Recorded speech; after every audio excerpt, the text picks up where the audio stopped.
Ellos está disponible en línea.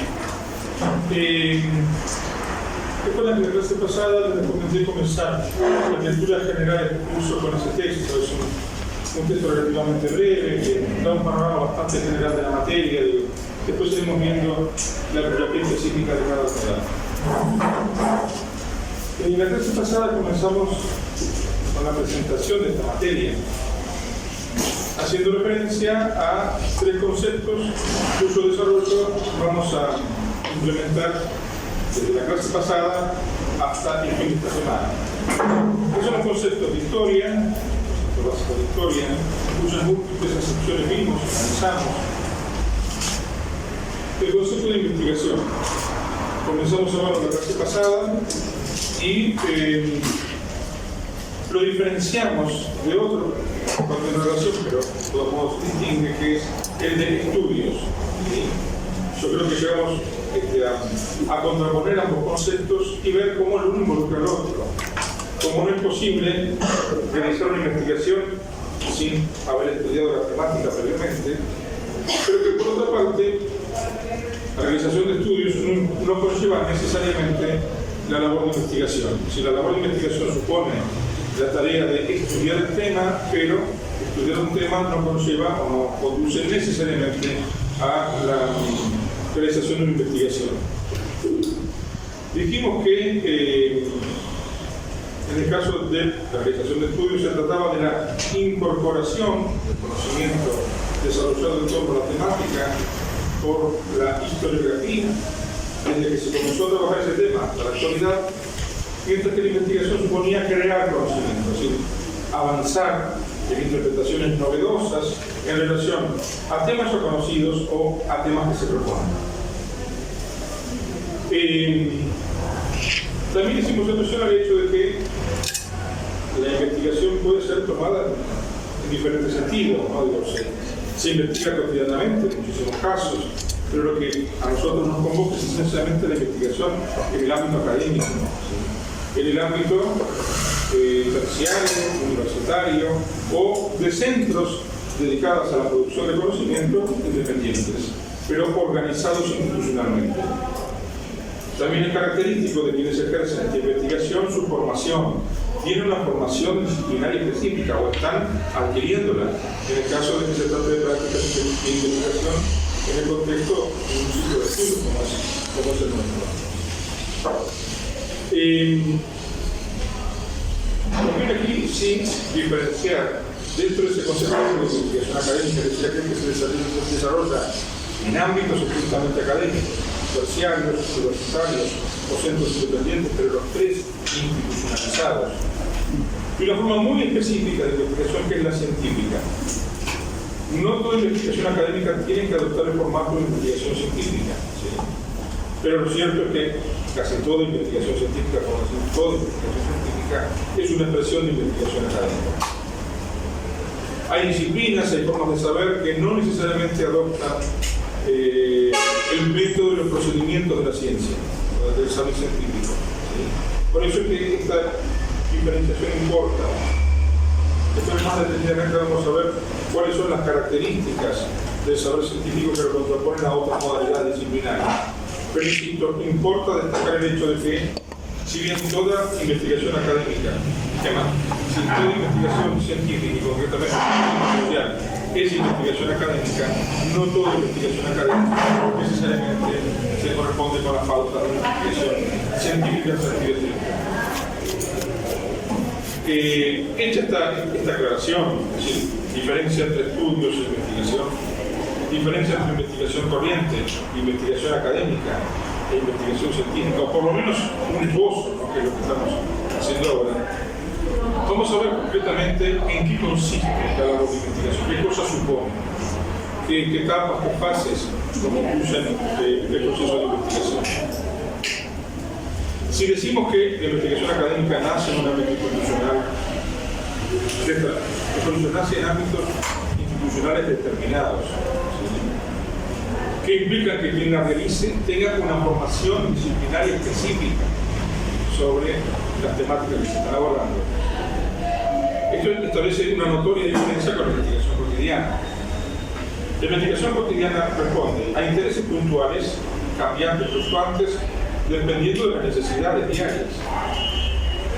Mientras que la investigación académica no responde a un interés fluctuante correlacional, responde a un interés específico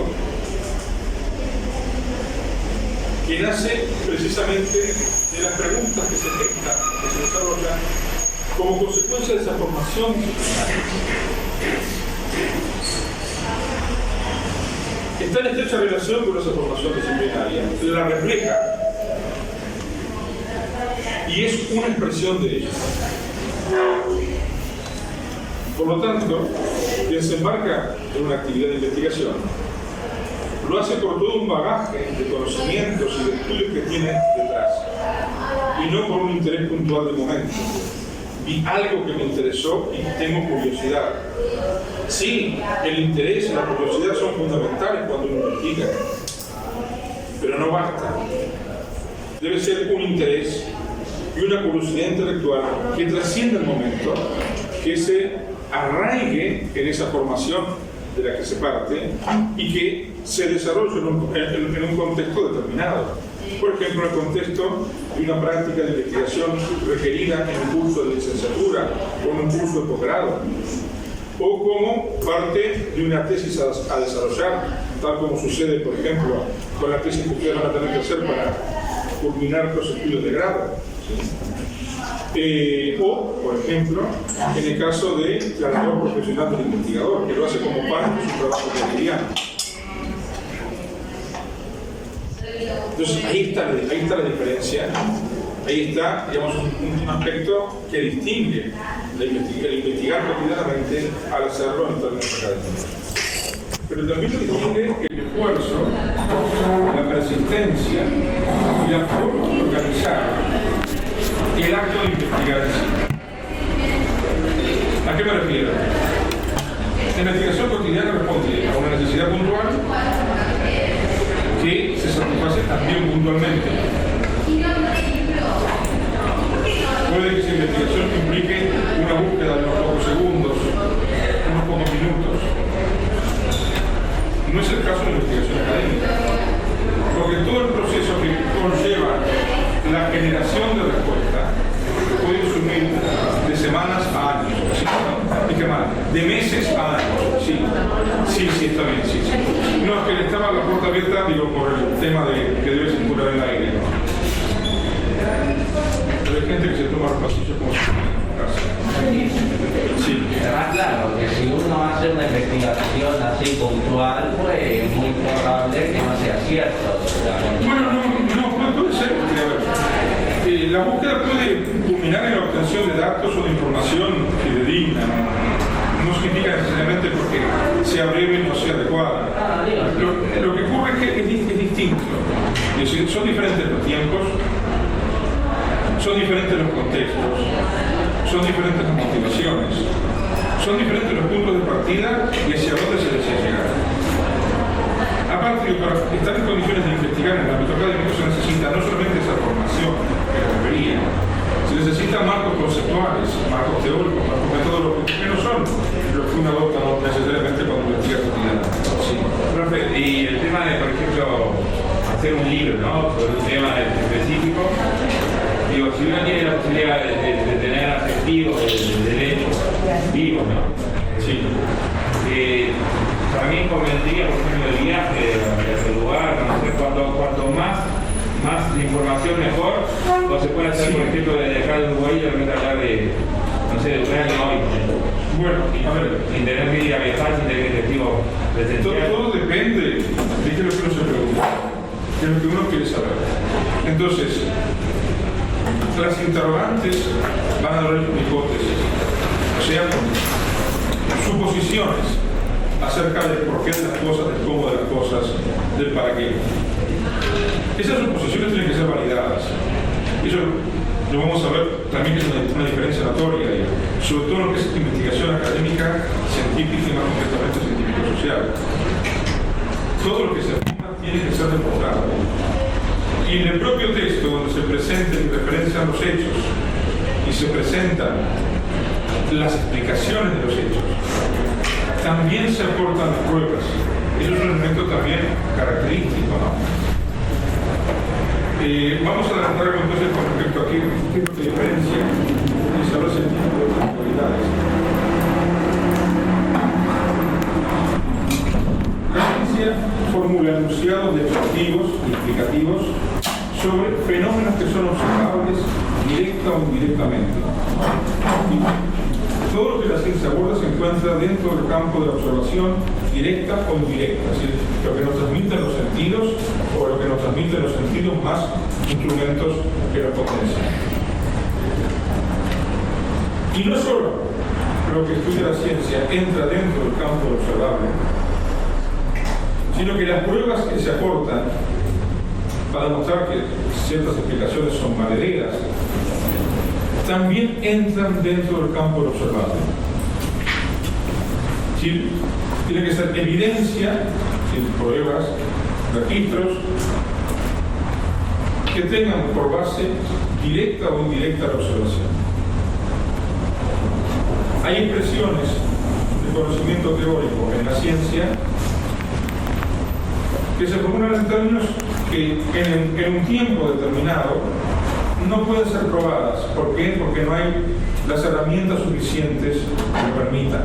Entonces son construcciones teóricas que pueden tener validez en cuanto a su coherencia explicativa, pero que no han sido aún validadas, indeprendadas por la investigación científica. Un caso absoluto tampoco, ¿no? No, a ver, digo, más allá de eso, ¿a qué me refiero? Que como construcciones teóricas pueden tener una coherencia aceptable, pero no haber sido contrastadas con experiencia, aún no tienen valor científico. Por supuesto que pueden motivar investigaciones científicas, incluso pueden motivar el desarrollo de nuevas herramientas, aparatos o sistemas que permitan observar el mundo natural o el mundo humano de un modo distinto a como se lo hacía, para poder corroborar esas hipótesis. A modo de ejemplo, para que vean que no solamente se da en la historia. En la física, desde prácticamente la formulación de la teoría general de la relatividad, se predijo la existencia de agujeros negros. O sea, por eso lo predijo. Se postuló la posibilidad de que estos existieran. Pero postular la posibilidad no significa que se demostró en ese entonces su existencia. Hubo que esperar décadas para lo que era una mera hipótesis se verificara, con las herramientas tecnológicas necesarias que permitieran captar la existencia de estos objetos. Y aún así no está claro totalmente probado cómo funciona. Bueno, por lo menos se sabe que existen. Se sabe que existen. Hay una teoría científica avalada por la física y la matemática, pero en realidad todavía es incomprensible todavía ese conocimiento. No, un momento, a ver, sí se sabe que existen, sin duda, y se probó su existencia. No es que se postuló, se infirió que podían existir. Sí, al principio se infirió que podían existir. Luego se demostró que existen. Así como muchas partículas del mundo subatómico, incluso partículas cuánticas, que al principio eran construcciones de la teoría, pero que después recién, cuando se construyó este famoso acelerador de partículas que se encuentra, no sé si en Suiza, ¿no? Recién entonces se demostró que lo que era una construcción teórica sí tenía un asidero empírico.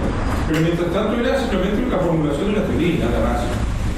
Entonces, a ver, no digo que la formulación de teorías no sea parte del ser científico, sí lo es. Pero hay que diferenciar lo que es un modelo teórico que está en proceso de validación a un modelo teórico que efectivamente ha sido contrastado.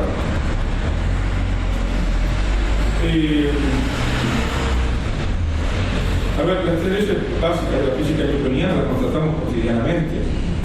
Díganmelo a mí. He constatado el impacto que tiene la ley de inercia, la ley de gravitación y la ley de acción y reacción en todos los aspectos del desplazamiento, ¿no? Sí, el tema de la aceleración con cada frenada de coche que me hace la rodilla doler mucho. La gravitación cuando con la silla de ruedas he intentado subir una pendiente o cuando con la silla de ruedas bajaba una, digo. Y la ley de acción y reacción cada vez que intentaba empujar un objeto de una silla de ruedas, porque con la misma fuerza que lo empujaba, la silla de ruedas iba para atrás. Entonces era absolutamente constatable por la experiencia, ¿no? Ahora, está la cuestión de qué es la gravedad. Y si bien se describe muy bien ciertos fenómenos físicos, no nos dice exactamente qué es la gravedad. De hecho, hay muchas formas de explicar la gravedad, incluso diferente a la que plantea Newton, ¿no? Está la forma de explicar la gravedad de la física einsteiniana, la relativista, la física cuántica y de otros modelos teóricos. Pero claro, no hay duda de que esas leyes sí existen. Es decir, podemos describirlas con mucha precisión, incluso medir la aceleración, medir representar matemáticamente el modo en que se produce la atracción gravitatoria, ¿no? Y a base de eso es una ayuda a la pero quiero decir, somos capaces de hacer eso, aún no somos capaces de explicar exactamente qué es la gravedad. Somos capaces de identificar y describir básicamente el agujero negro, aunque no sabemos muy bien qué hay dentro y tampoco explicarlo plenamente, ¿no? Pero bueno, lo que ocurre es que la ciencia se conoce gradualmente, se desarrolla el conocimiento de forma gradual con respecto a los fenómenos que esa disciplina aborda, ¿no? Muy gradualmente. Eso en nada supone caer en el relativismo. El relativismo implicaría... Sí. Es tan bajo, se necesitan herramientas. Se necesita herramientas. Está la teoría, pero después se necesitan otras herramientas para poder... Exacto. Y esto que les refiero a la ciencia física pasa absolutamente en el caso de ciencias históricas. A veces la formulación de un enunciado que puede referir a la descripción de objetos o hechos, o que puede consistir en la explicación, es decir, el relacionamiento causal, estructural, contextual entre hechos. Puede parecer superficialmente que entra dentro del campo de lo observable y de lo demostrable, pero después, cuando uno afina el análisis de aquello que se formula, se da cuenta que no. Se da cuenta que es demasiado vago como para poder ser contrastado lo que se afirma con la realidad. Demasiado impreciso, da demasiado margen para múltiples interpretaciones, como para decir esto está tal, que puede ser corroborado, que puede ser inconfirmado. Y a veces pueden ser formulaciones muy complejas, pero otras cosas formulaciones muy simples. Hay todo un conjunto de hechos que en otros tiempos se daban por ciertos, se daban por demostrados hoy en día. Por lo menos están siendo cuestionados. A modo de ejemplo, prácticamente desde que existe la fuente que refiere a este viaje, se tomó como cierto el viaje de Marco Polo a China. Al principio llamaba mucho la atención las descripciones fabulosas que hacía Marco Polo de esos territorios no conocidos directamente por los europeos, pero después cuando finalmente los europeos llegaron a China se dio cuenta que en realidad no era tan disparatado lo que se decía, ¿no? Y como durante el siglo XX el acceso a los archivos imperiales chinos estuvo muy restringido, hasta no hace mucho, entonces lo que decía Marco Polo, bueno, estaba dentro del campo plausible. Más recientemente, cuando las autoridades chinas liberan el acceso a la documentación imperial, concretamente del reinado de Kublai Khan, se dan cuenta que no hay ninguna referencia a Marco Polo, que no hay la más mínima, y eso no es porque no fueran precisos los registros imperiales, eran sumamente precisos, pero de su presencia no hay ninguna indicación, y eso llama la atención, porque la presencia de un extranjero que aparte estuvo tanto tiempo debería haber generado alguna clase de registro y no lo generó. Entonces lo que se piensa hoy en día como hipótesis es que Marco Polo, o quien figurara bajo ese nombre, llegó a las regiones del Asia Central. No llegó a China, pero sí recibió toda una serie de relatos con respecto a la corte de Kublai Khan. Porque incluso esos relatos demuestran que varias cosas que se dicen no son exactas y otras son erróneas, y difícilmente podría haber dicho alguien que efectivamente estuvo en la corte del Khan, ¿no? Entonces esto hace pensar que lo que se tomaba como cierto, si el viaje de Marco Polo a China, en realidad hoy, por lo menos esté cuestionado. Insisto, antes, bueno, como no había acceso directo a un tipo específico de fuentes, como era la documentación archivística imperial china, y como solo se basaba en el relato de Marco Polo, y como lo que se decía parecía corresponderse con lo que recabaron viajeros posteriores, que sí efectivamente llegaron, bueno, se daba por cierto esa relata. Entonces, no solamente se anunciaba así, sino que en el imaginario colectivo de que estaba Marco Polo llegando a China, aventuras en China, de aquí para allá, digo, series televisivas, películas, todo aquello. Pero muy probablemente eso no sea real, que sea parte de una ficción, ¿sí? En la cual cuánto hay de cierto y cuánto hay de ficticio aún estamos determinando. Pero en todo caso, lo que está clarísimo es que no está demostrado que haya llegado. No necesariamente está demostrado que no llegó, pero por lo pronto no está demostrado que sí lo hiciera. Y así con respecto a ese hecho, hay muchos otros, en relación a los cuales en un principio se los aceptaba como ciertos, o sea, como hechos demostrados. Y con el tiempo, con la aparición de otras pruebas, o con el análisis más minucioso de algunas pruebas, se determinó que por lo menos no estaban verificados. Lo distinto es decir que eran referencias erróneas o falsas. Y viceversa. Referencias a procesos del pasado, a lugares, a pueblos, a culturas que se entendían que eran erróneas o que eran fruto de la imaginación, después demostraron ser verdaderas. Sí. Como también muchas veces pasa con la Edad Media, con la época oscura, que viste, ya como más o mucho lo tiene no de todo claro, porque se perdía mucha información, con toda la censura y dispersión del conocimiento que tiene la época. Sí, es cierto que la pérdida de fuentes es muy significativa por su peso negativo en la investigación histórica. Pero en algunas ocasiones, cuando ciertas fuentes no están, hay que buscar otras complementarias que arrojen luz sobre lo que por el momento no podemos ver. Les decía, así como hay afirmaciones que son erróneas y se las tuvo por ciertas durante mucho tiempo, hay otras afirmaciones que se tomaron por ficticias o erróneas y después se demostró que eran ciertas. Por ejemplo, durante mucho tiempo se pensó que Troya era un mito, que su existencia era un mito. Perdón, ¿qué Troya? Que Troya, que la existencia de Troya era una fabulación de los griegos. Luego vino el arqueólogo Schliemann y en base a la información que aportan, tanto sea las epopeyas homéricas como otros datos contextuales, identificó un emplazamiento que tenía todas las características de esa ciudad referida por Homero. Eso no significa que la guerra de Troya haya sido real necesariamente, ni tampoco significa que aunque haya sido real, se dio como lo relata Homero en la Ilíada, ¿sí? Y en otros poemas homéricos que se perdieron y que se conservan solo de manera fragmentaria. Yo no sé si les comenté que a veces uno piensa, bueno, los poemas homéricos de la Ilíada y la Odisea, son 7 poemas que nos informan sobre el conjunto de la guerra y su desenlace. Porque si nos referimos estrictamente a la Ilíada, mucho de lo que sabemos de la guerra de Troya no está ahí. No está ahí ni la muerte de Aquiles, ni la muerte de Príamo, ni muchas otras referencias que las tenemos muy conocidas, ¿no? O cómo tuvo lugar la guerra de Troya, qué lo causó, no está para nada explícito en la Ilíada. A veces es fantástica también, ¿no? Es fantástica también, el relato es más histórico de repente, como ahora que se comprobó. Sí. Pero es mucho un cuento.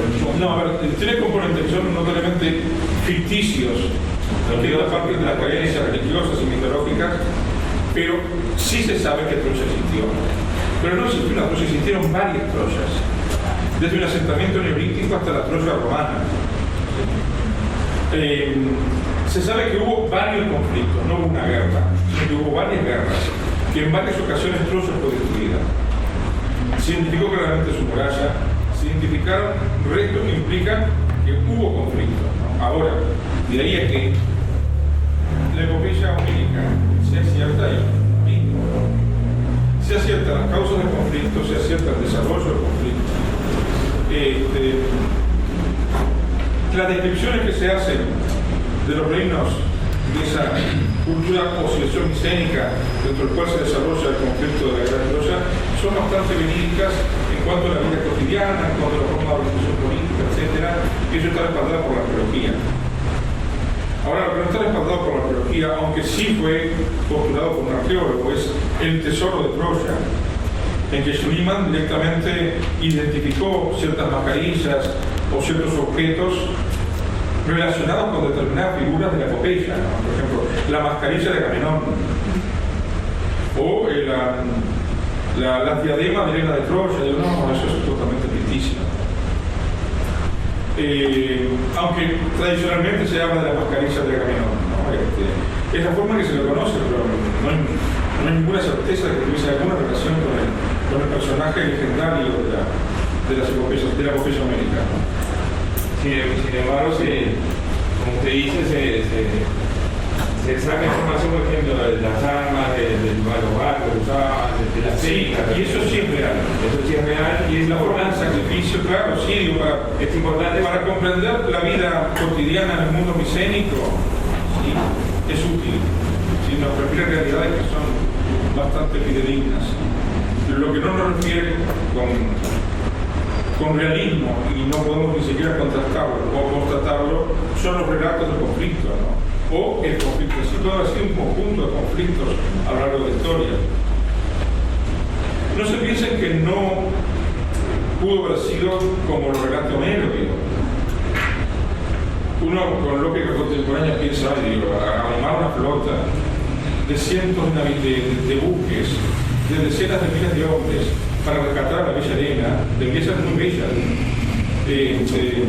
Digo, porque desde la perspectiva contemporánea, poner tantas vidas en juego tan solo para rescatar a la esposa de Menelao parece un poco disparatado.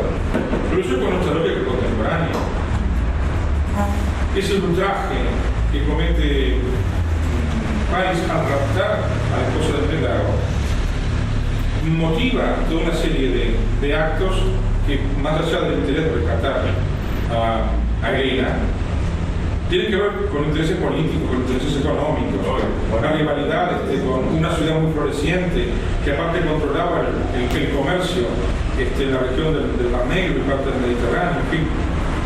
Eran otras transformaciones, pero no deja de ser este factor, el del ultraje cometido, sobre todo en sociedades patriarcales en las que la venganza de la sangre era tan importante, o que el insulto al honor lo era, como ya no digo si era eterno, no era un factor, no por lo menos como causa ocasional.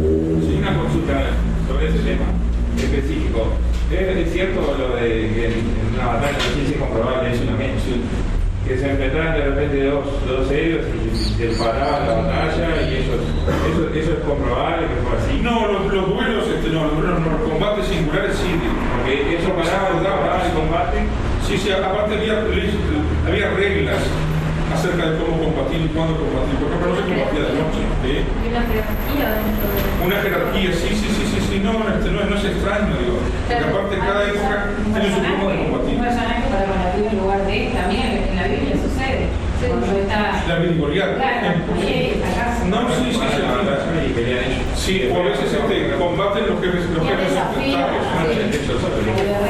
No, lo que ocurre es que es una sociedad de guerreros, no es un ejército. ¿Sí? Es una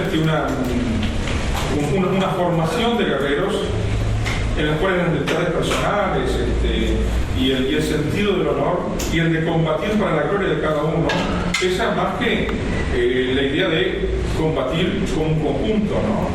Por eso el combate singular y la gloria de cada uno es importantísima, ¿no? Incluso, sí.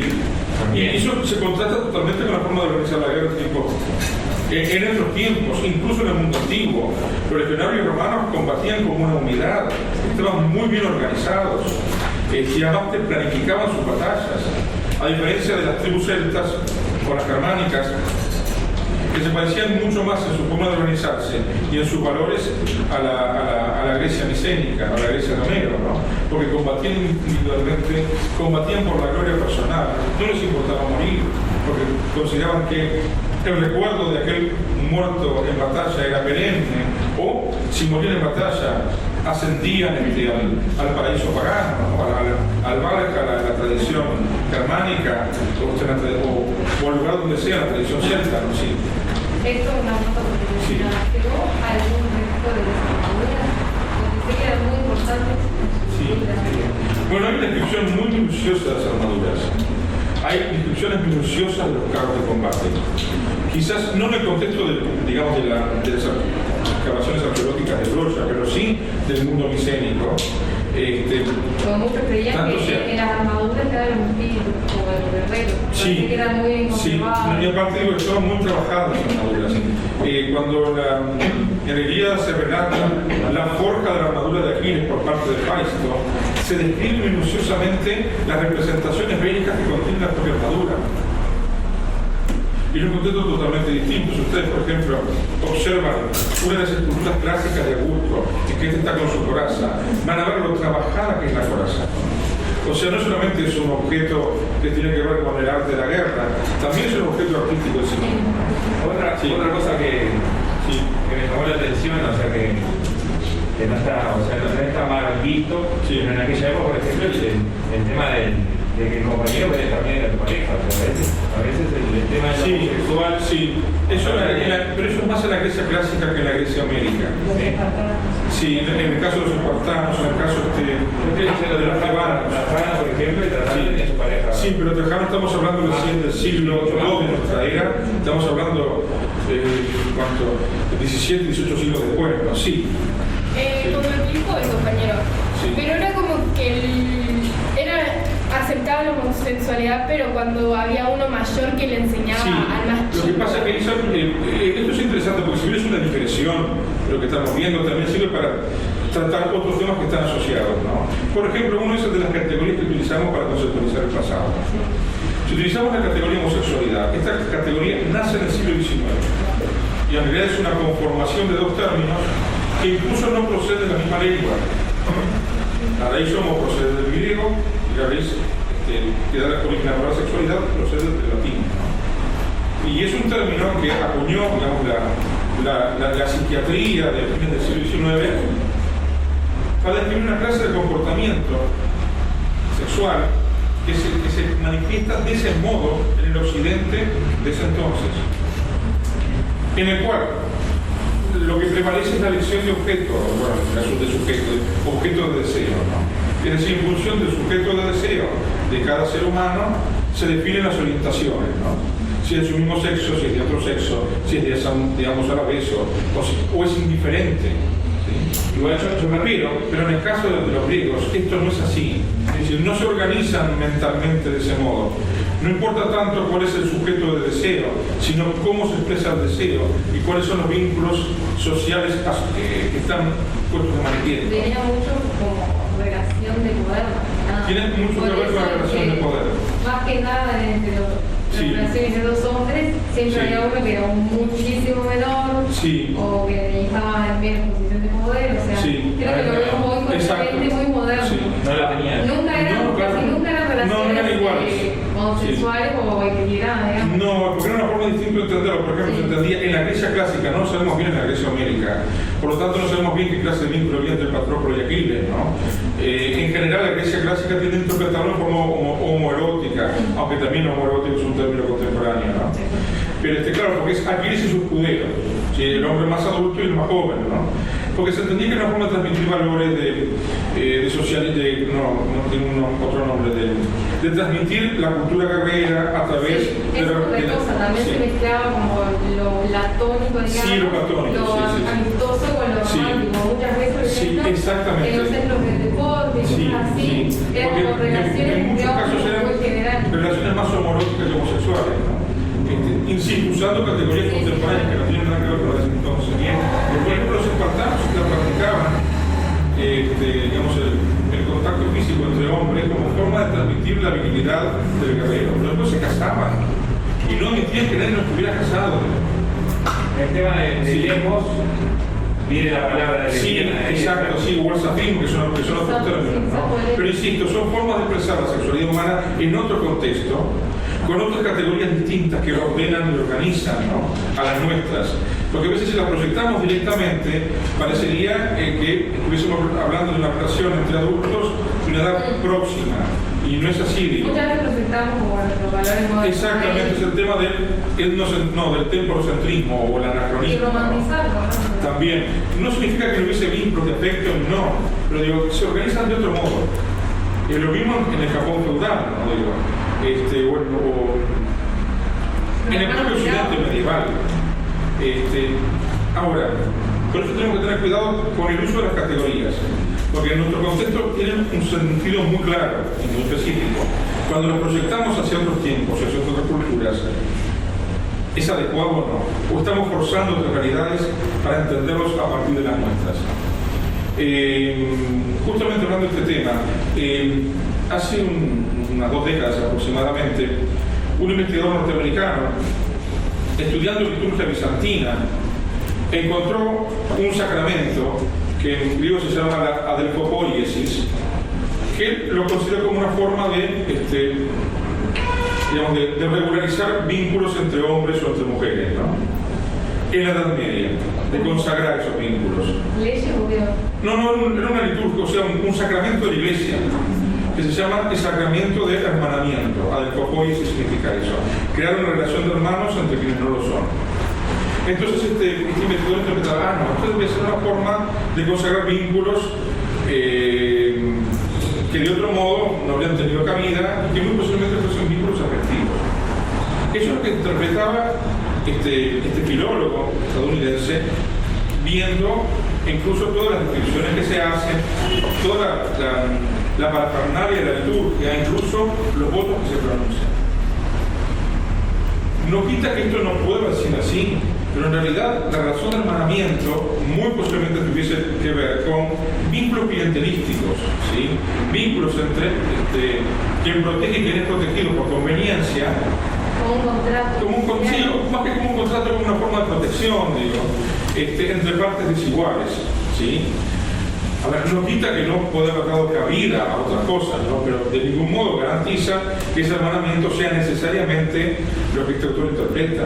Porque aparte el voto de hermanamiento es tan genérico que perfectamente puede ser un voto de alianza, ¿no?, entre dos partes, en este caso que son del mismo sexo, pero ¿en qué siglo era la protección? entonces en el contexto medieval y sobre todo en el contexto de la liturgia bizantina.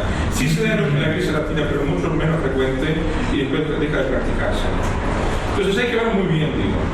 A veces las cosas no son como parecen, aunque parecerían romper los ojos lo que uno ve, y otras cosas que no parecen si son, digo.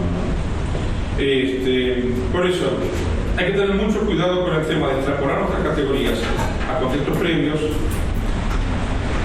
o de ver cosas en la documentación y en las fuentes que, si bien parecen, quizás en el fondo no son, porque admiten más de una explicación. Yo me quedé pensando en el tema de la búsqueda de la verdad. Sí.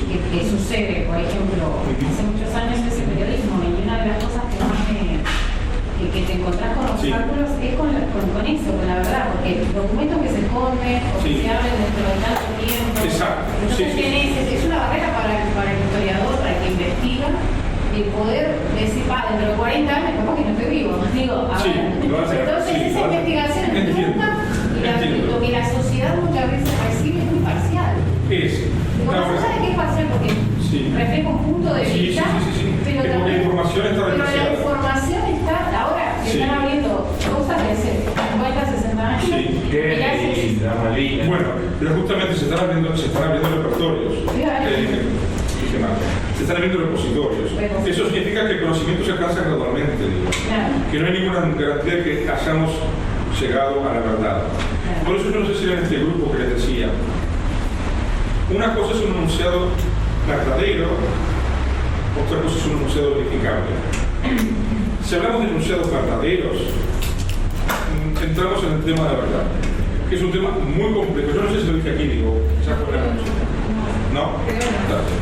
Entonces vamos a diferenciar entre enunciados verificables y enunciados verdaderos. Si calificamos de verdadero un enunciado, tenemos que definir qué es la verdad. Y dado que no existe consenso con respecto a qué es la verdad, podemos dar todo un seminario de epistemología histórica discutiendo todas las formas de concebirla, desde Aristóteles hasta el presente. Hay por lo menos 20 teorías diferentes acerca de qué es la verdad. Y todas son contrastantes entre sí. Es decir, marcan notorias diferencias las unas con las otras.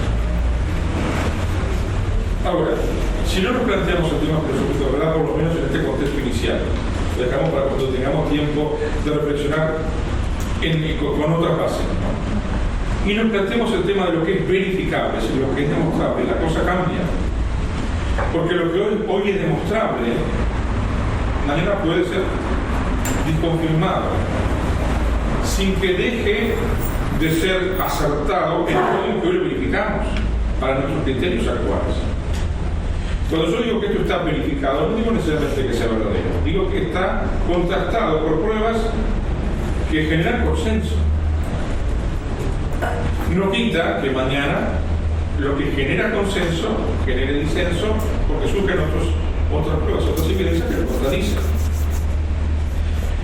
Y esa contradicción futura para nada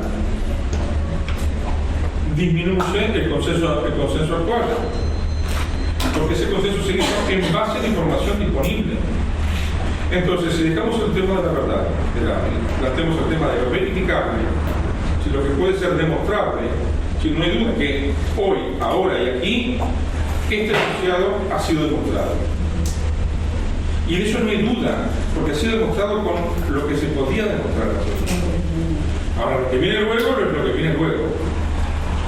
Y si se amplían las evidencias y lo que se tomaba por demostrado dejar de serlo, no hay problema. Eso no es ningún problema, eso es la propia historia de la ciencia. ¿Para cuántos siglos fue que era porque Dios lo decía? Bueno, pero eso no son métodos científicos, otro Por criterio. eso digo que era más fácil porque te decían, esto es así. Sí, pero no era tan fácil como uno piensa. Porque si pongamos como fuente de verdad una revelación religiosa, las revelaciones también admiten múltiples interpretaciones. No digo que era más fácil manejar. Sí, parecería que fuese más fácil, pero en realidad no era tan fácil. Porque fíjense en todas las controversias que surgen a partir de cómo interpretar la revelación divina. Todas las controversias que hay con respecto a cómo interpretar la Biblia, digo. Sobre todo para explicar ciertos hechos, o para, en base a esas creencias, interpretar el presente. Estábamos leyendo la historia antigua. Si usted sigue, por ejemplo, bueno, esto vamos a ver en otra asignatura, como filosofía de la historia, lo que es la historiografía de corte providencial, ya sea judía o cristiana, va a encontrar que frente a los mismos hechos y las mismas creencias, estos se interpretan de modo distinto por autores diferentes. Porque partiendo de los mismos dogmas, enfatizan aspectos distintos y dan diferentes explicaciones de los hechos.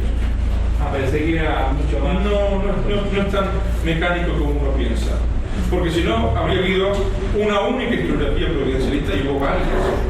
El providencialismo medieval admite por lo menos 4 o 5 corrientes fundamentales que, aun cuando parten de los mismos dogmas, que son definidos en el caso medieval por el catolicismo, interpretan los hechos pasados y anticipan los hechos futuros de un modo muy distinto. Estábamos leyendo ahora, te tiraban al río atado y si te salvabas, era que no habías cometido el delito, por ejemplo, en historia antigua. No, un momento, eso es el tema de.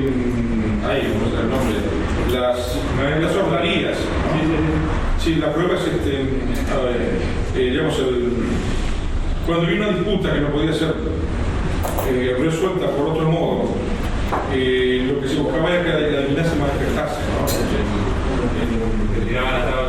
Y se pasaba a quien supuestamente era acusado por una instancia de esa naturaleza, ¿no? Por ejemplo, la más típica era meter la mano en un recipiente con agua hirviendo y retirar un anillo. Si las heridas se curaban en 3 días, porque la persona era inocente, ¿no? Y si no, aparte quizás de ser inocente y aún así haberse quemado, digo, venía la sanción. Igual que le sacar el anillo que te tiene en la tabla del río. Sí.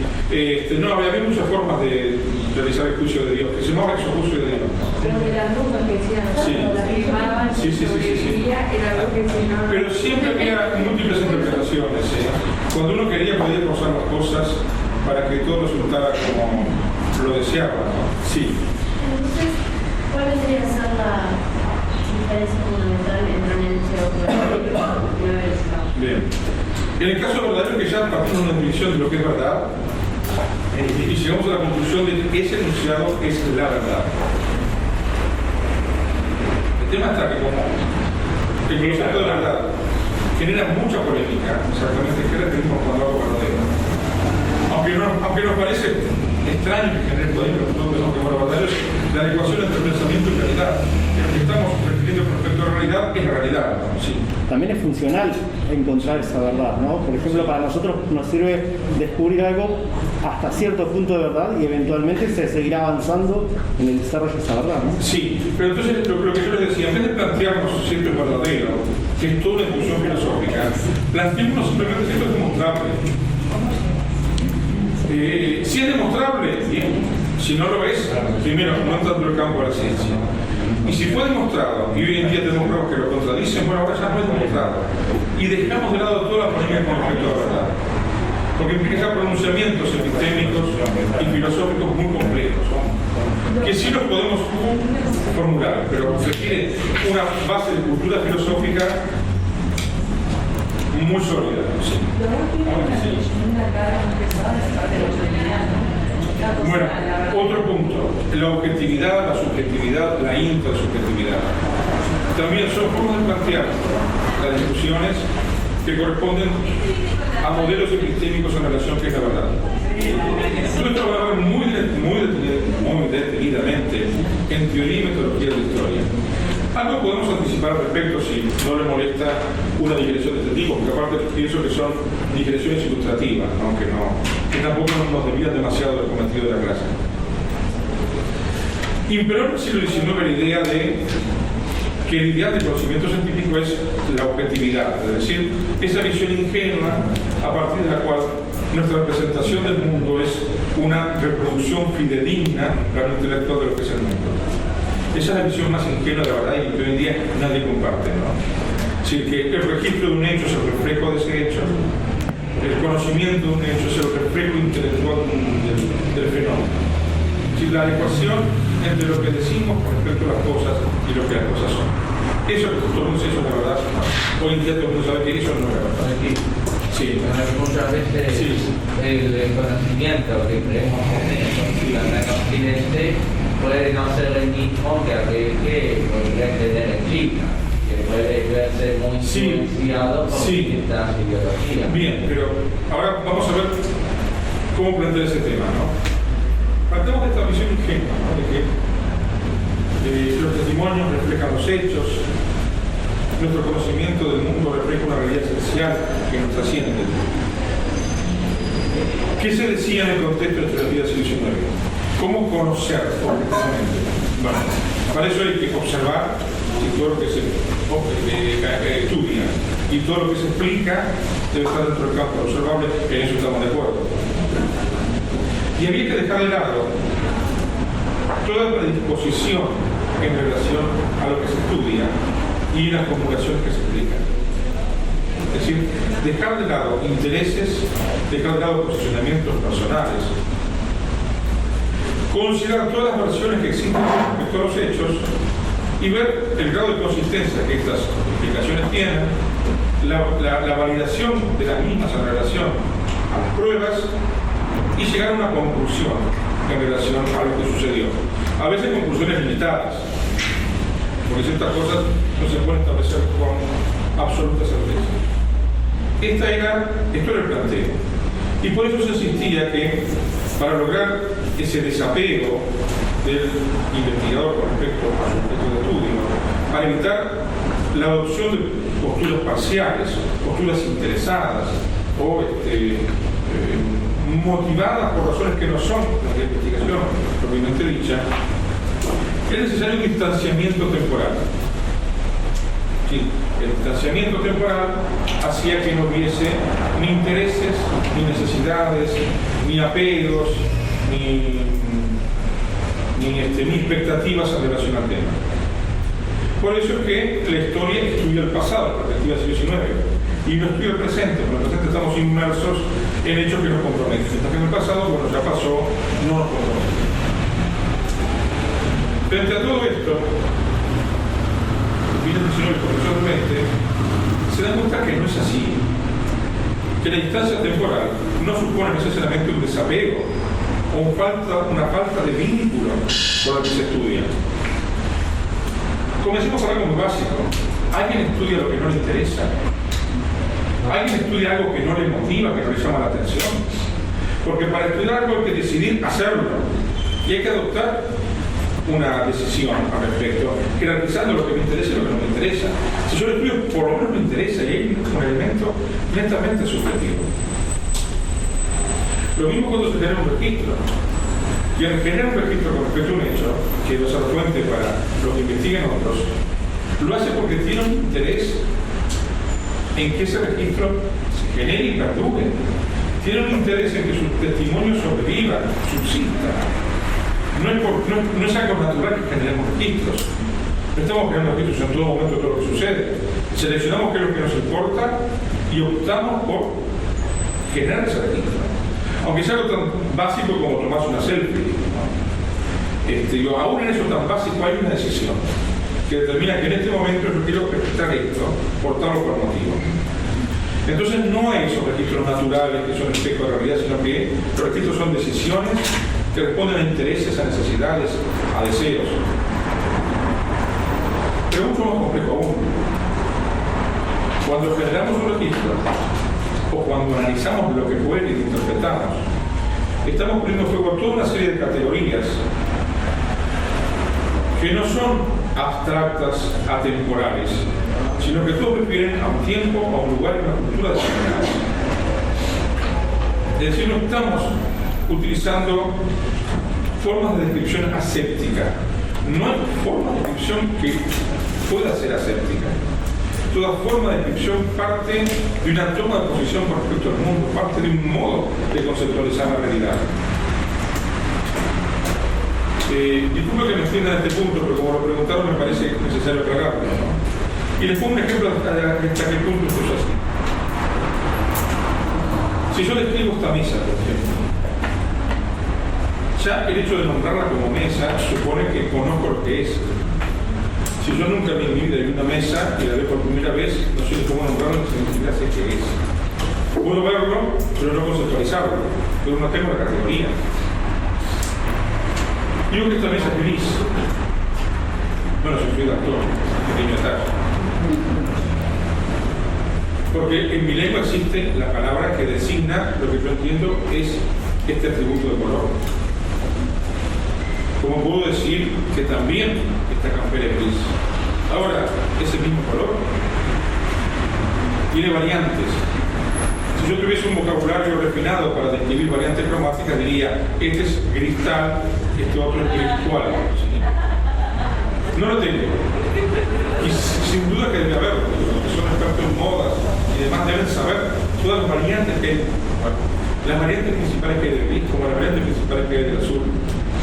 Porque en nuestra cultura existe la categoría gris, incluso existen variantes para referir, variantes terminológicas para referir todas las variantes significativas de gris.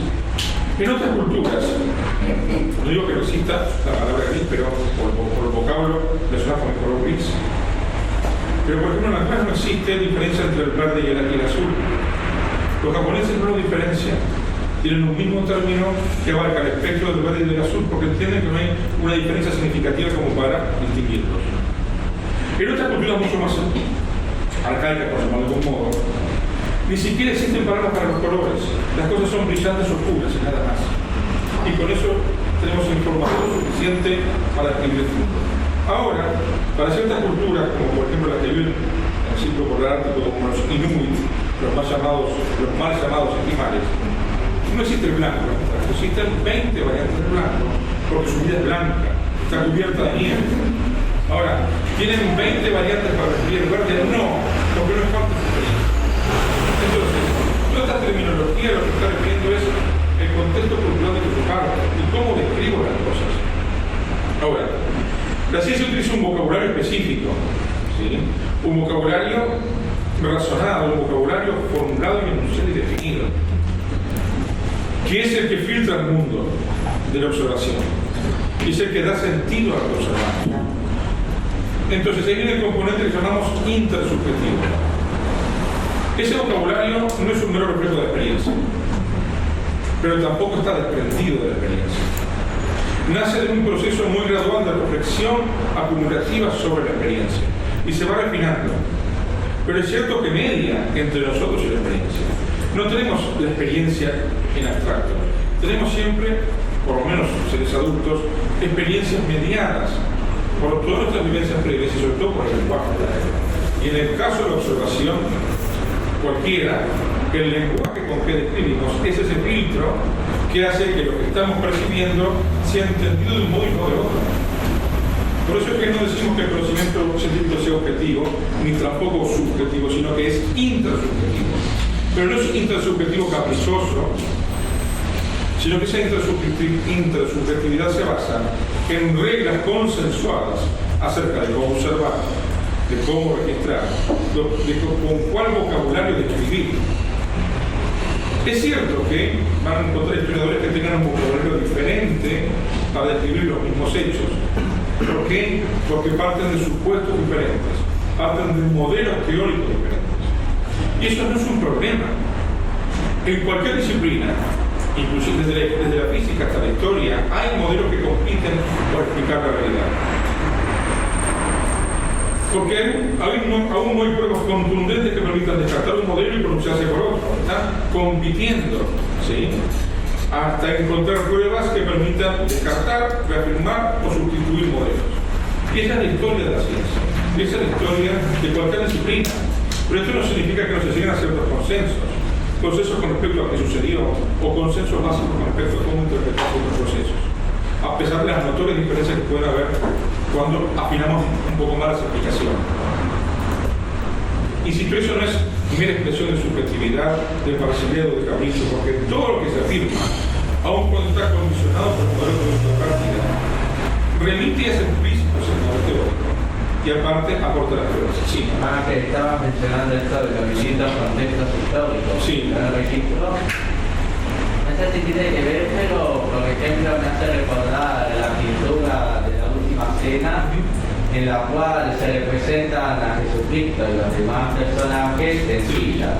Sí. Cuando en la época de Jesucristo no existían las sillas, se estaban sentados todos en el piso. Sí, pero lo que pasa es que uno no tomaría eso como un testimonio histórico, en todo caso como una representación artística. Como un ejemplo de la... Sí, y que ni siquiera los contemporáneos discutían sobre su historicidad, porque en realidad es un mensaje temporal que transmite la creencia. Entonces se puede representar a Cristo de múltiples formas.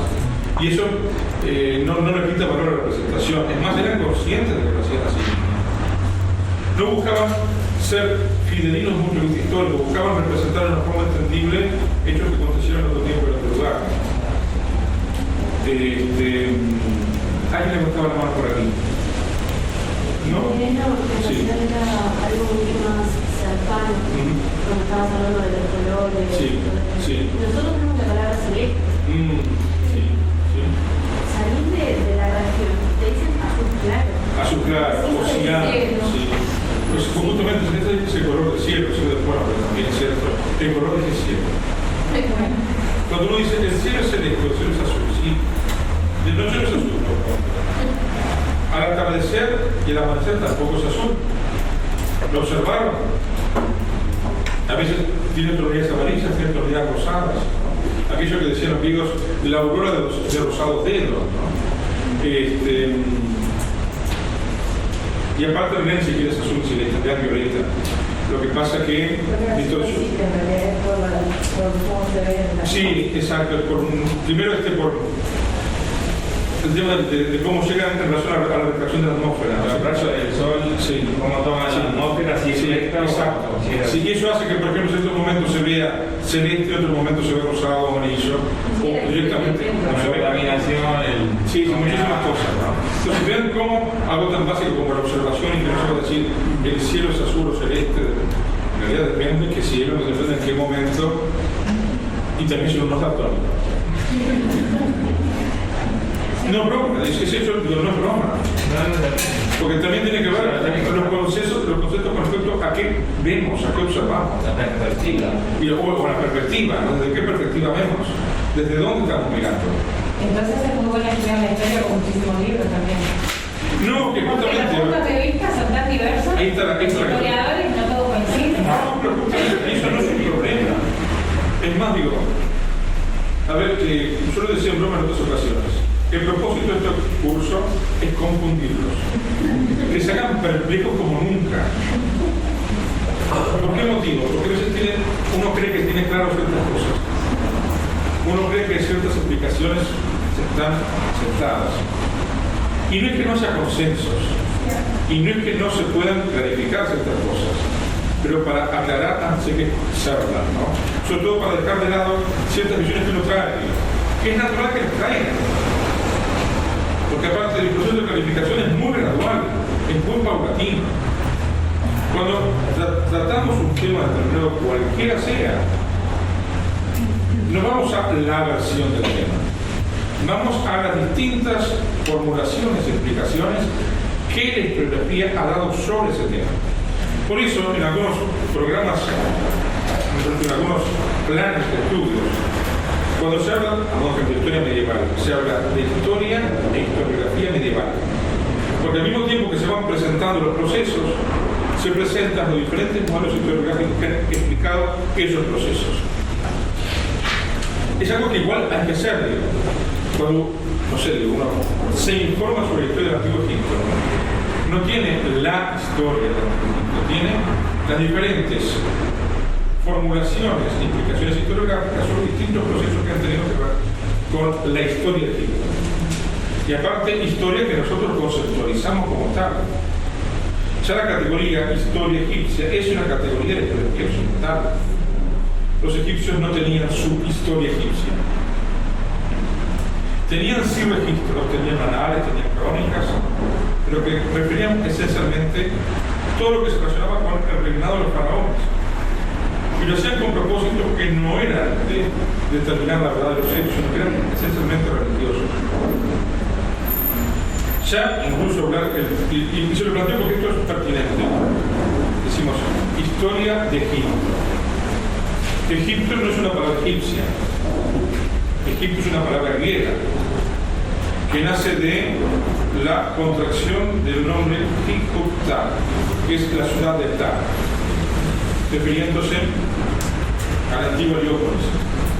Entonces, la versión egipcia del nombre egipcio y la ciudad determinada del antiguo Egipto pasa a designar todo un espacio que posiblemente ni siquiera se conceptualizó así como tal mientras existió. Los egipcios no llamaban obviamente Egipto, lo llamaban Gem, que significa la tierra, el mundo, por decirlo de algún modo, ¿no? Gem, la raíz egipcia Gem, está en la raíz latina de química y de alquimia. Bueno, primero es la raíz de alquimia y luego pasa a ser química. Los egipcios actuales que hablan árabe no tienen la palabra Egipto en su vocabulario. El vocablo árabe para Egipto es Misr. Y el egipcios en plural es Mizraim. Ese es el nombre real. Como tampoco la India se llama India, como tampoco China se llama China, como tampoco Japón se llama Japón, como tampoco Corea se llama Corea. India se llama Bharat, ese es el verdadero nombre, ¿no? Japón se llama Nihon, de ahí viene el gentilicio nipón. Y China se llama Zhongguo, que significa la tierra del centro. Vean entonces cuán importante es la terminología y cómo estamos tan acostumbrados a proyectar nuestros términos para tan solo referir otras realidades que no pensamos que ni siquiera son los que se utilizan en esas mismas realidades que referimos.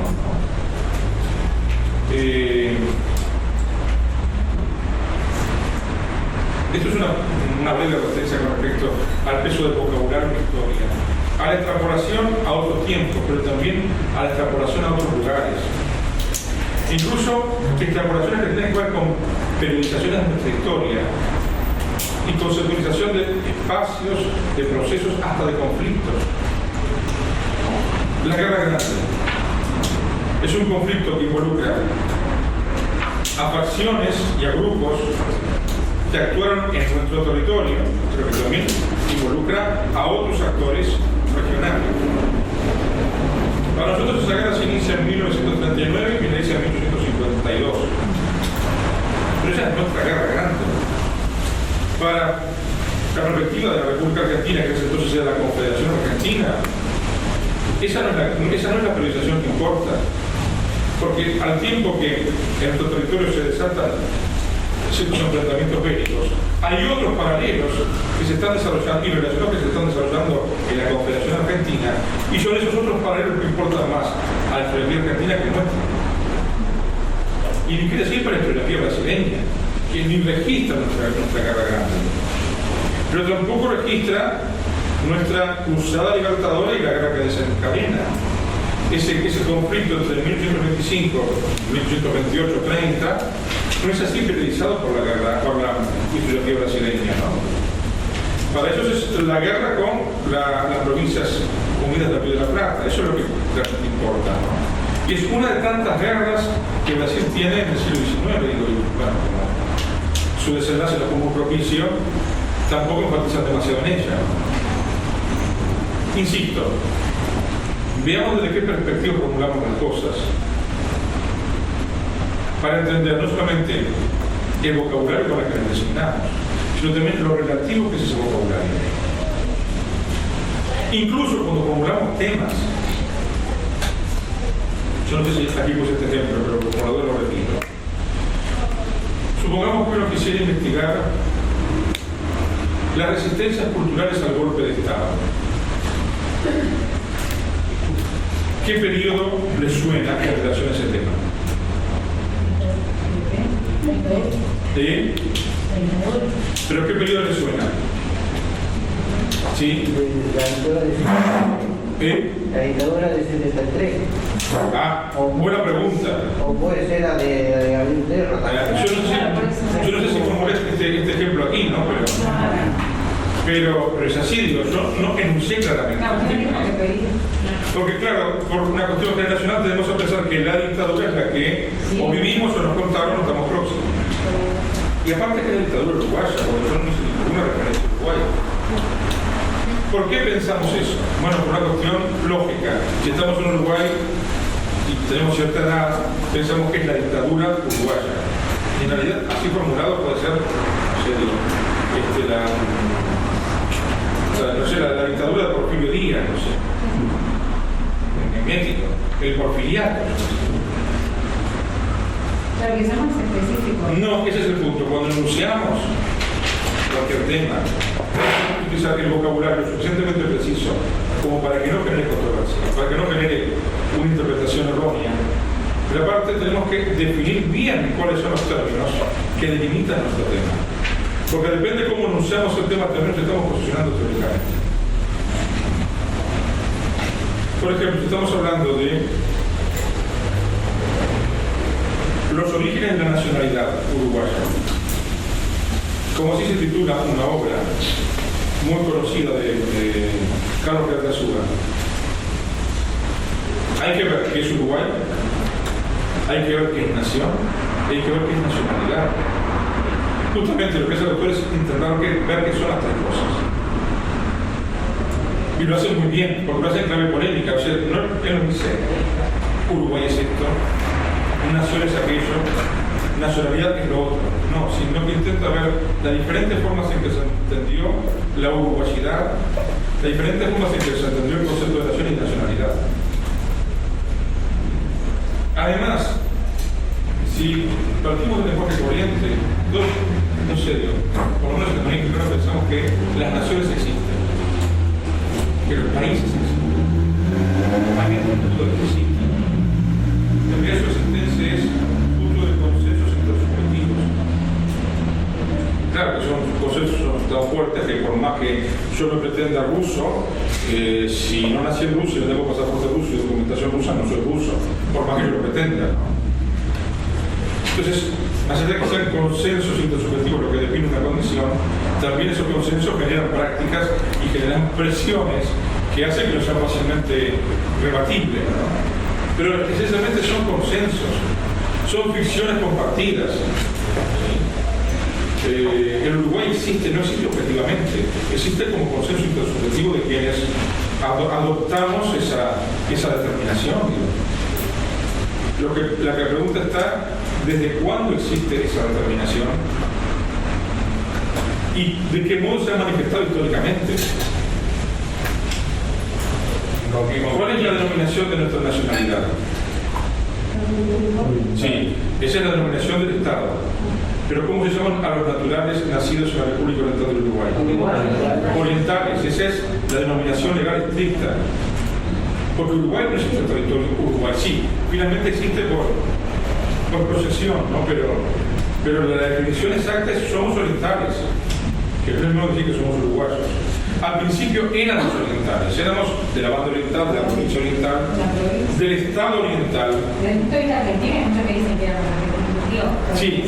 Sí, lo que pasa es que la banda oriental y las provincias unidas no eran ni Uruguay ni Argentina. Eran la banda oriental, la provincia oriental, luego la provincia cisplatina, luego el Estado oriental, finalmente la República Oriental. Porque lo digo esto porque una cosa es el Virreinato del Río de la Plata, otra cosa son las provincias unidas del Río de la Plata, otra cosa es la Confederación Argentina y por último la República Argentina. De hecho, nuestro Estado es más antiguo que el Estado argentino como tal, en sentido estricto, ¿no? La Confederación Argentina aún no es la República Argentina.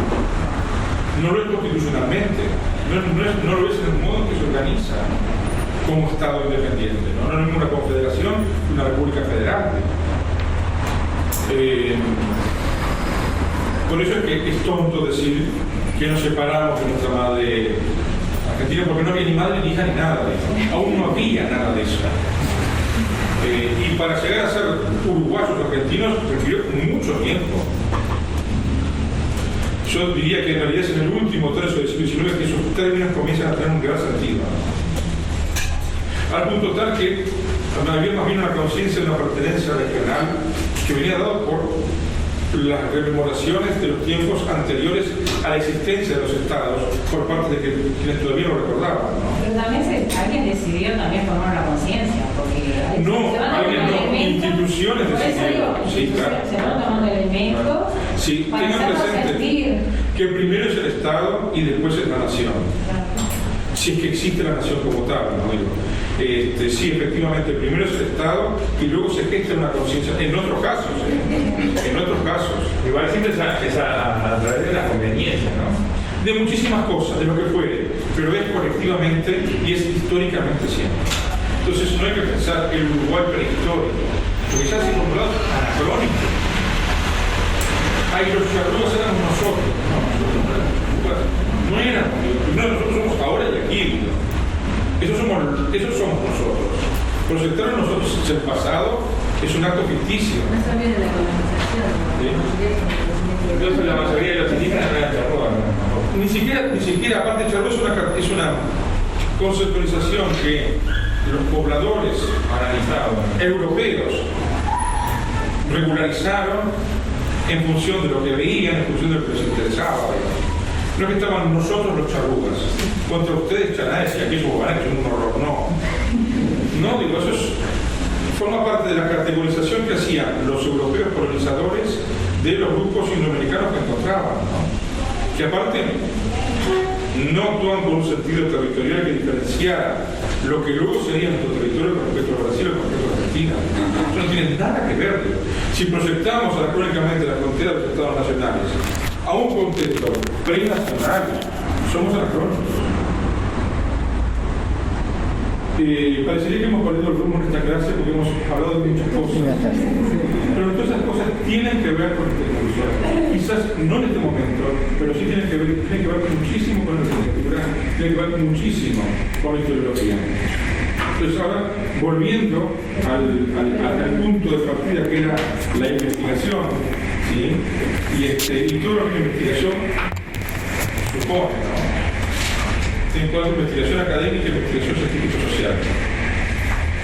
Ahora vamos a ir utilizando o incorporando todas estas discusiones previas al plantear la noción de investigación. Les decía, partimos de una formación, ¿sí? Partimos de una trayectoria que implica estudios o que implica más que estudios e inserción laboral en algunos casos. Partimos de un interés que no es del momento, un interés que nace de sucesivas lecturas, un interés que nace de esa formación previa. Y ahí llegamos a la primera instancia que todo el proceso investigativo tiene, que es la elección de un campo temático. Maldita gravedad.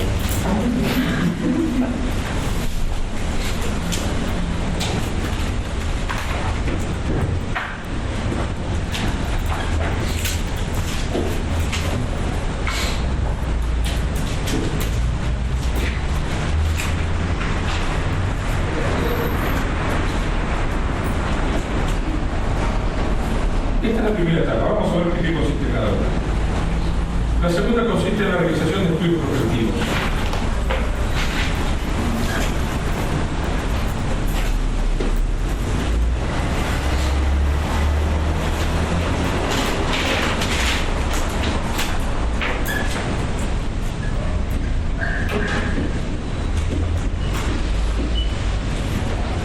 La tercera es la delimitación de un objeto de estudio.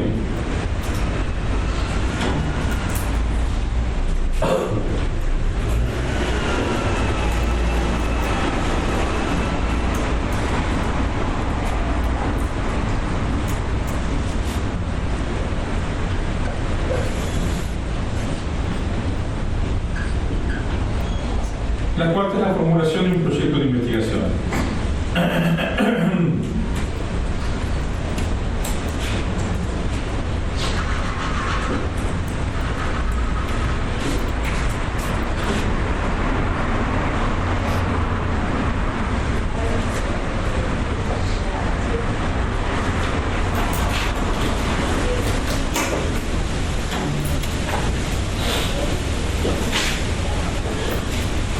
La quinta es el relevamiento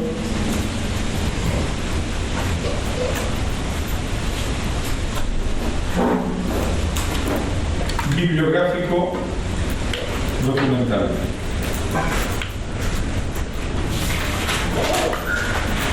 Pues vamos a usar la expresión más correcta, que es bibliográfico heurístico.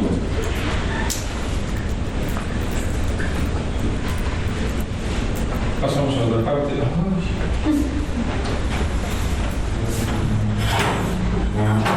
Que es el procesamiento de datos relevados o procesamiento de información relevada.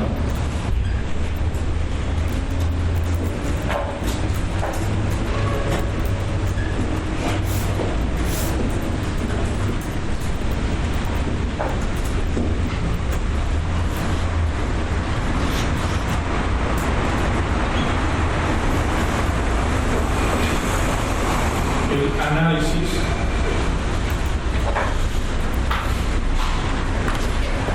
de datos,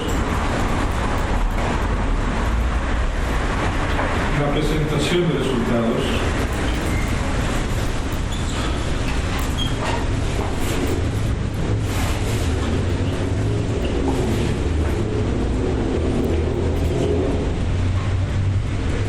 evaluación de los resultados.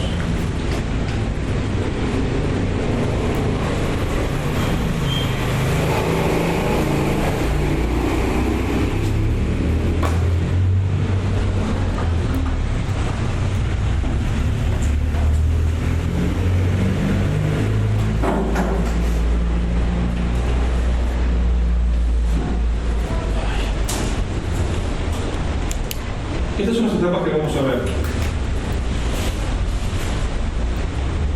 en lo que resta de la clase de hoy. Creo que llegamos a ver las cosas. La primera parte, como es que está, ¿cómo lo ves? Presentación de resultados Y evaluación de esos resultados de la novela.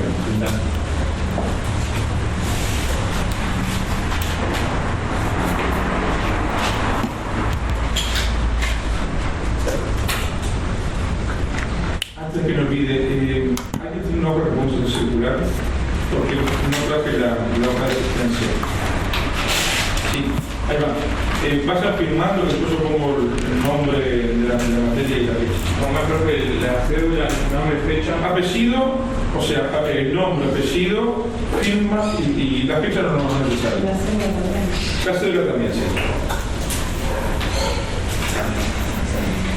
Vamos a ver entonces cada etapa.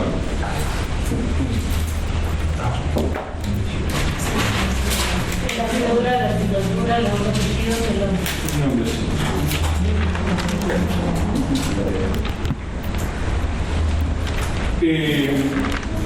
Vemos entonces estas etapas. Las vamos nombrando cada uno y vamos a ver qué consiste. Elección de un campo temático. Eso es el punto de partida. ¿Qué nos lleva a elegir un campo temático? Intereses, curiosidad, nuestro propio ser. También necesidad de trabajar, ¿por qué no?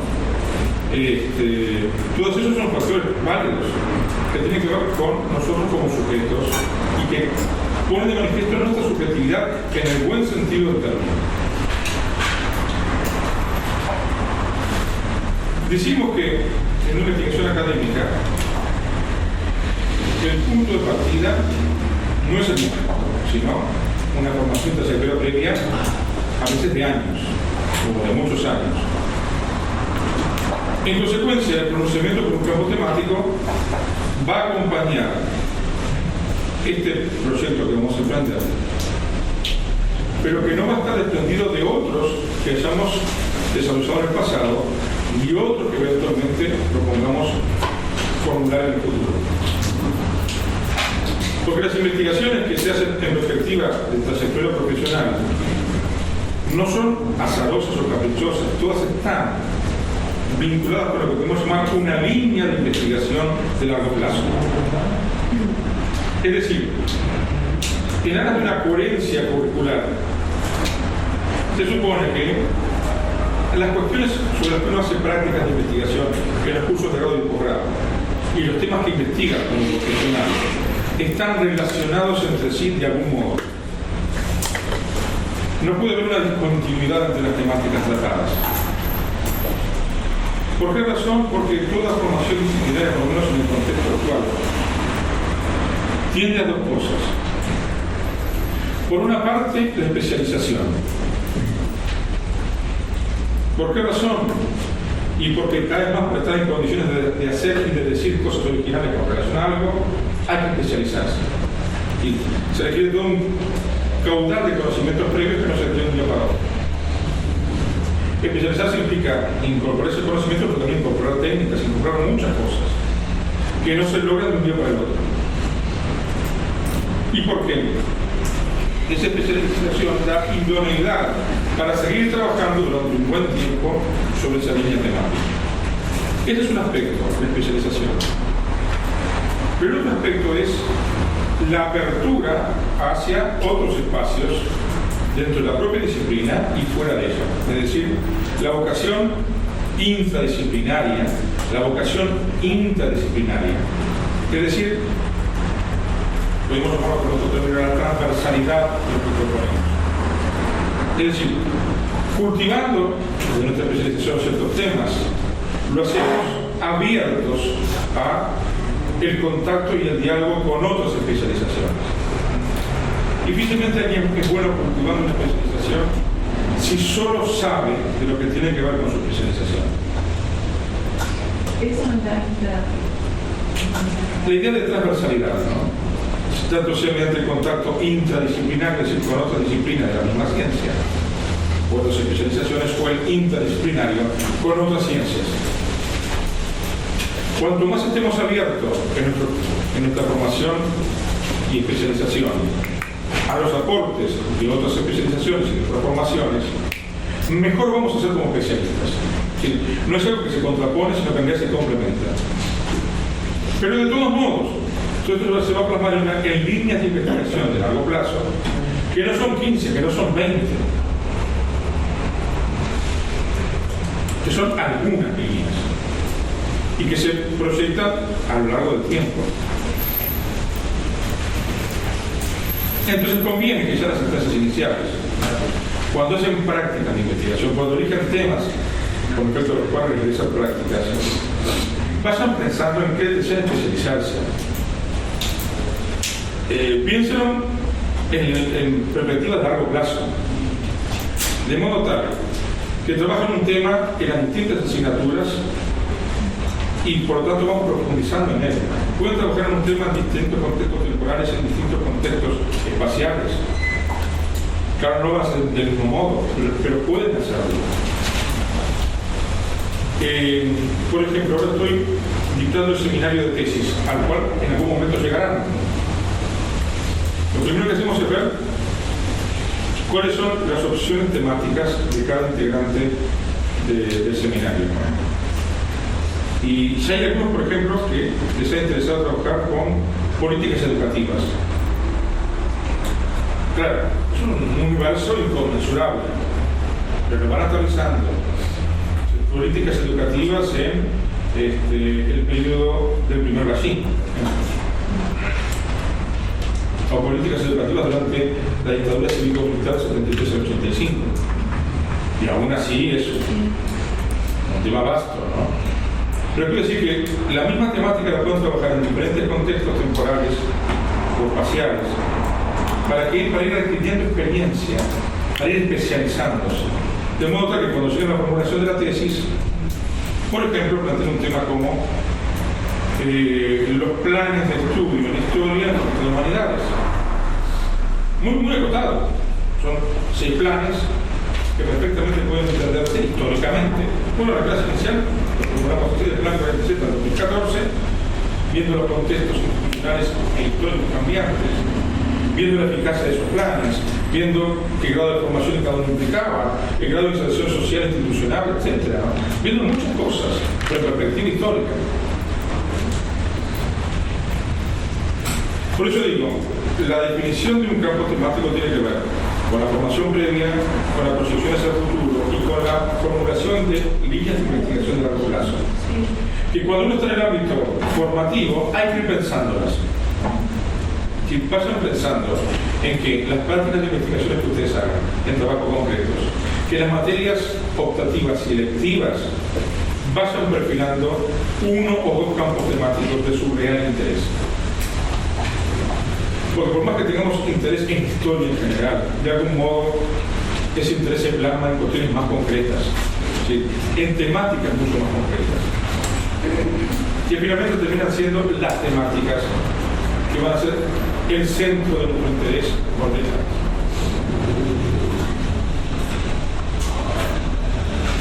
De ese campo temático, ¿cómo llegamos a definir un tema concreto de investigación?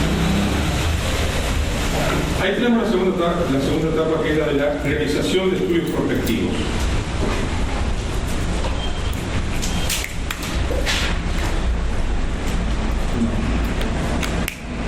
Más que estudios prospectivos es la tarea de prospección. Estudios prospectivos puede ser un término confuso. Sí. Más bien sería la tarea de prospección, ¿no? Porque estudios prospectivos son estudios que anticipan realidades futuras, ¿no? Quizá no sea más adecuado. La idea sería trabajo prospectivo, sin búsqueda. Cuando uno hace una prospección, está haciendo una búsqueda. ¿Y en qué consiste esa búsqueda? Consiste en una lectura, ante todo, sistemática de la producción historiográfica más relevante, significativa y actualizada del campo temático que concita nuestro interés.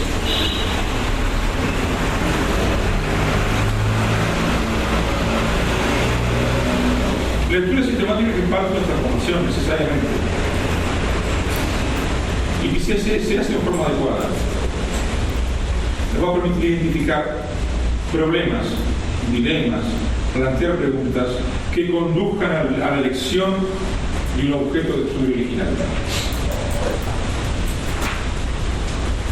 Porque si emprendemos una investigación es porque queremos saber cosas que no sabemos. ¿Y de dónde surge nuestra inquietud por saber? De cuánto sabemos hasta el momento y cuántas cosas nos quedan por saber. Que en razón de lo que sabemos. Las preguntas que nos formulamos en razón de lo que conocemos. Porque no han tenido respuestas hasta ahora. Y las preguntas nacen en razón de nuestro deseo de profundizar en lo que sabemos.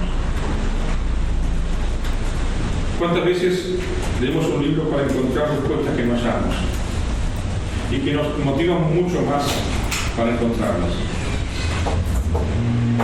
O porque las respuestas son parciales o fragmentarias, o porque son contradictorias, entonces queremos establecer, bueno, ¿cuál podría ser la respuesta acertada? Esa búsqueda, ese estudio, esa tarea prospectiva, nos puede llevar un buen tiempo. Y debe ser exhaustiva, lo más exhaustiva posible, porque corremos el riesgo de inventar la pólvora, es decir, de que planteemos temas que ya otros investigaron y que ya otros han trabajado. No piensen que todo está hecho, pero tampoco piensen que por más original que sea mi planteo, no haya sido el planteo de alguien más antes. Entonces manejémonos con esos dos extremos. Ni el pesimismo de que ya está todo hecho, yo lo voy a hacer, ni soy fantástico en eureka y he descubierto la pólvora, porque no es así. Cuanto más sea nuestra asimilación crítica del conocimiento del campo temático, más nos vamos a dar cuenta cuáles son los límites de lo que se sabe y más nos aproximamos a formular algo original.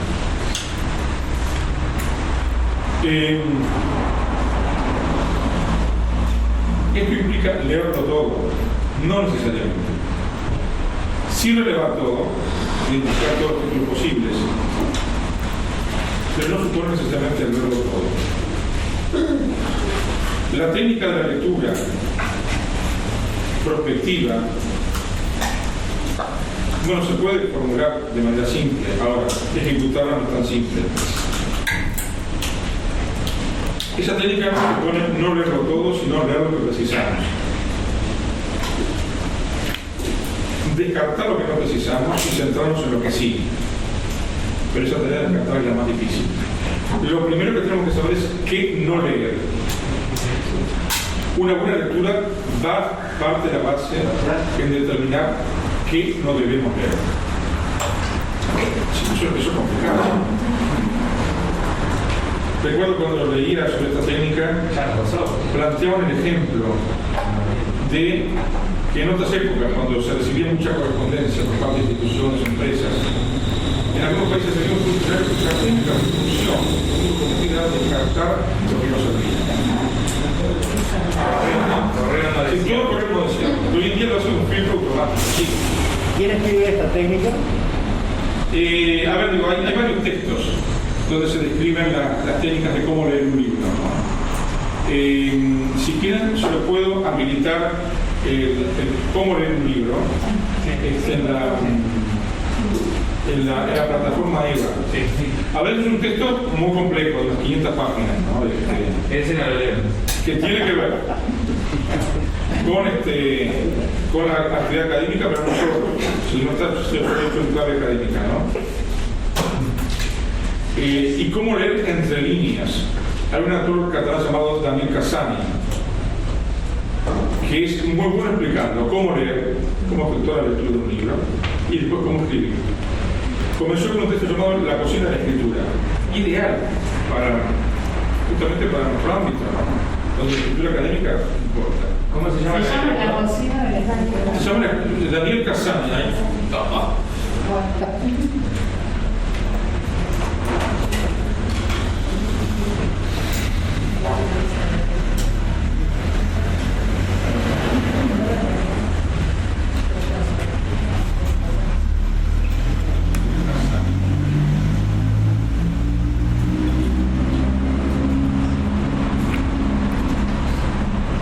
Catalán. Daniel Cassany. Es un ensayo. Múltiples repercusiones de la tendencia. Porque por inercia de gravitación ha hecho otras tres y dejaba como duele. Lo comprobó. La cocina de la escritura. Tiene como. Es un ensayo, sí, del año 95. Ya estamos casi cuatro.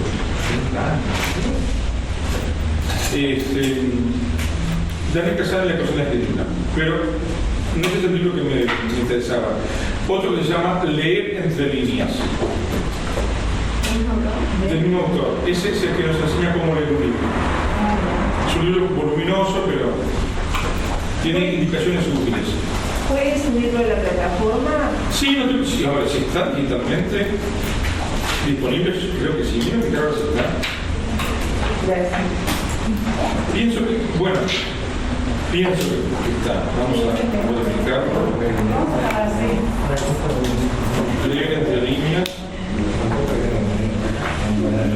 Muy bueno, muy claro, muy didáctico. A ver.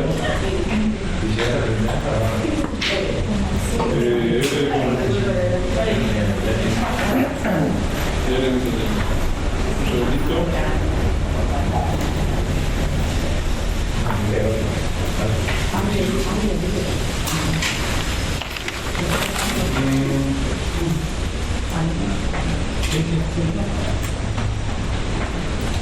Es muy probable que lo consiga para hacerlo disponible en PDF. Muchas gracias. ¿No es tras las líneas el libro? No necesariamente, yo creo que eso es el posterior. Este es leer entre líneas. Porque aparte Casares tiene una vasta producción. Te comentaba, la tarea de los que descartan, una tarea vieja porque ya no se reciben ni correos, bueno, sí, todavía sí, pero esencialmente el correo que llega es digital. Y esa tarea de descartar, lamentablemente, la ejerce un filtro automático. ¿Qué hace eso? De determinar que no voy a leer, pero lo hace por mí. Ese es el problema.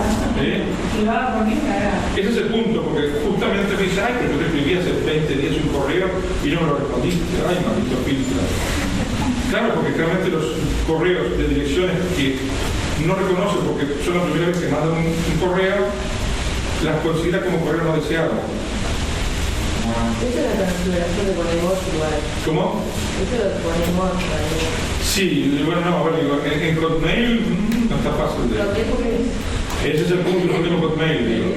Y veo que hay cosas que uno se aferra y no sabe por qué.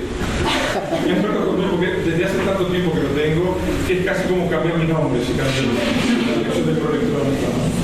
Aparte me resisto Gmail con toda mi alma. Sí. No pasará, no lograrán que tengan un problema.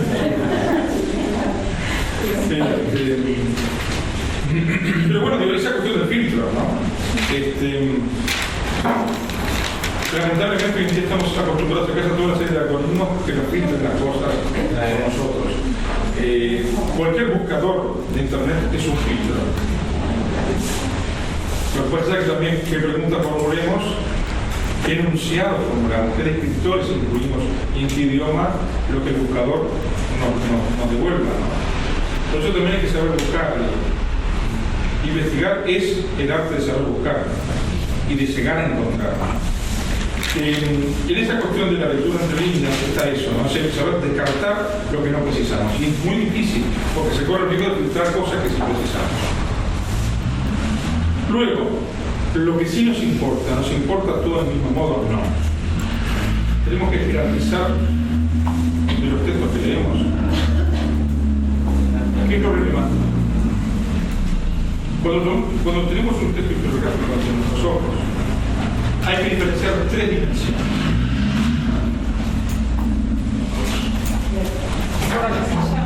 Sí, pero ya pronto. Voy a poner el texto para acá.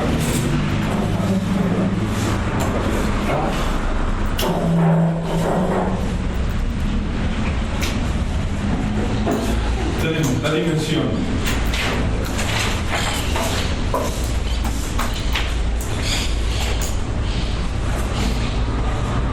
referencial,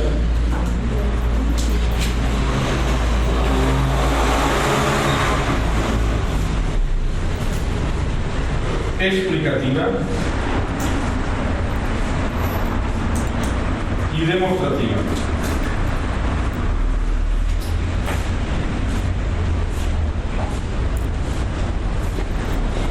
Esas tres dimensiones hay que tener presentes cuando uno efectúa esas lecturas. jerarquizables. Seguimos en el segundo punto. Seguimos en el segundo punto. Jerarquizables. ¿De qué modo? Quiero que imaginen cada una.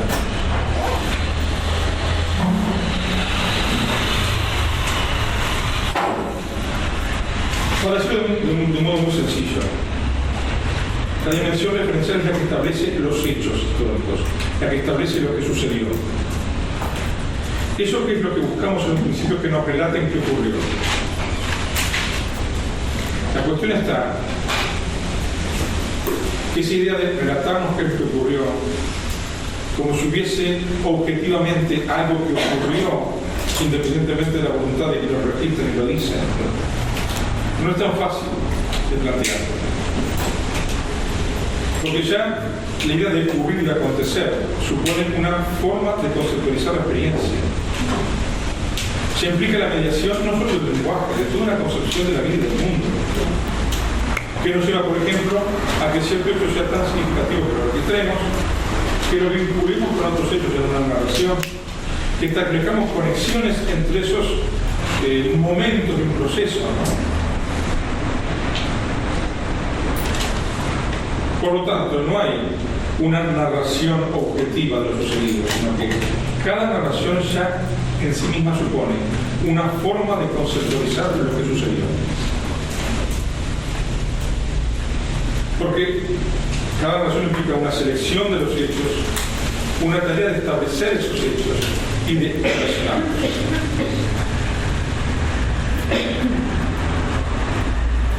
No están, por ejemplo, los hechos con respecto a la Guerra Grande y después los relatos explicativos. No, ya el propio texto historiográfico que refiere el proceso los explica, porque también el modo en que se refieren son una forma de explicación. Esto se dice de modo tal que no se puede referenciar sin significar y no se puede por motivo significar sin referenciar. No se puede narrar o describir sin explicar. Y es un componente de la explicación de escribir y narrar. Están tan vinculados que no existe lo uno sin lo otro. Ahora, que no exista lo uno sin lo otro no significa que no sean dimensiones diferenciables. Porque así como yo, en la información que me transmite el texto, me intereso por los hechos, me intereso por los procesos, me intereso por los agentes y actores, también me intereso por la explicación, que se puede reducir a un conjunto muy limitado de afirmaciones. Saber encontrarlas en el texto es clave. Y también es clave saber distinguir lo que son afirmaciones con respecto a los hechos, afirmaciones con respecto a la explicación de esos hechos y afirmaciones con respecto a la demostración de las explicaciones. Parece un juego de palabras, pero son tres cosas distintas. Voy a repetir esto por favor. Enunciados con respecto a los hechos. Enunciados que explican los hechos.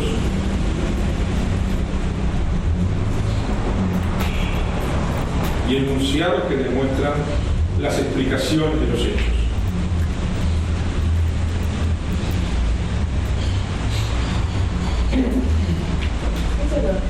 Exacto, ¿no? Esas tres dimensiones. Pero hay que saber identificarlos en el texto. Los demostrativos son fáciles de identificar porque son transcripciones de documentos o mapas, cartografías, cronologías, ¿no? O incluso están como anexos. Lo importante es distinguir entre el enunciado que explica al enunciado que refiere. Porque no va a estar primero lo uno y después lo otro, sino que va a estar entrelazado, en general. En las visiones más ingenuas, sobre todo siglo XIX, con respecto a lo que es la voz del historiador, la explicación no es explícita, porque se entendía que no había que explicar, sino que ya la mera exposición neutra, objetiva de los hechos, contenía una explicación. Hoy día sabemos que no es así, ¿no? Pero esos tres niveles siempre están. Entonces, cuando se trata de leer, hay que identificar estos tres niveles. No memorizar los hechos, porque no tiene sentido, sí, familiarizarse con ellos. Y concentrarse en las explicaciones. Y analizar críticamente las pruebas en que se basan esas explicaciones. Eso le va a permitir realizar una lectura crítica de la bibliografía y ver no quién tiene la razón, porque posiblemente todavía no la tenga nadie, estemos en proceso de alcanzarla, pero sí cuáles son los alcances y límites de cada propuesta interpretativa. Como usted dice, hay que ver varios libros, sí, exactamente, usted tiene varios libros que están presentando configuraciones distintas de la misma experiencia. A veces el problema no viene dado por discrepancias con respecto a las pruebas. Viene dado porque no están hablando de lo mismo, aun cuando utilicen los mismos términos. No están discutiendo lo mismo. Confunde el hecho de que algunos términos son utilizados como parte del vocabulario de modelos contrapuestos.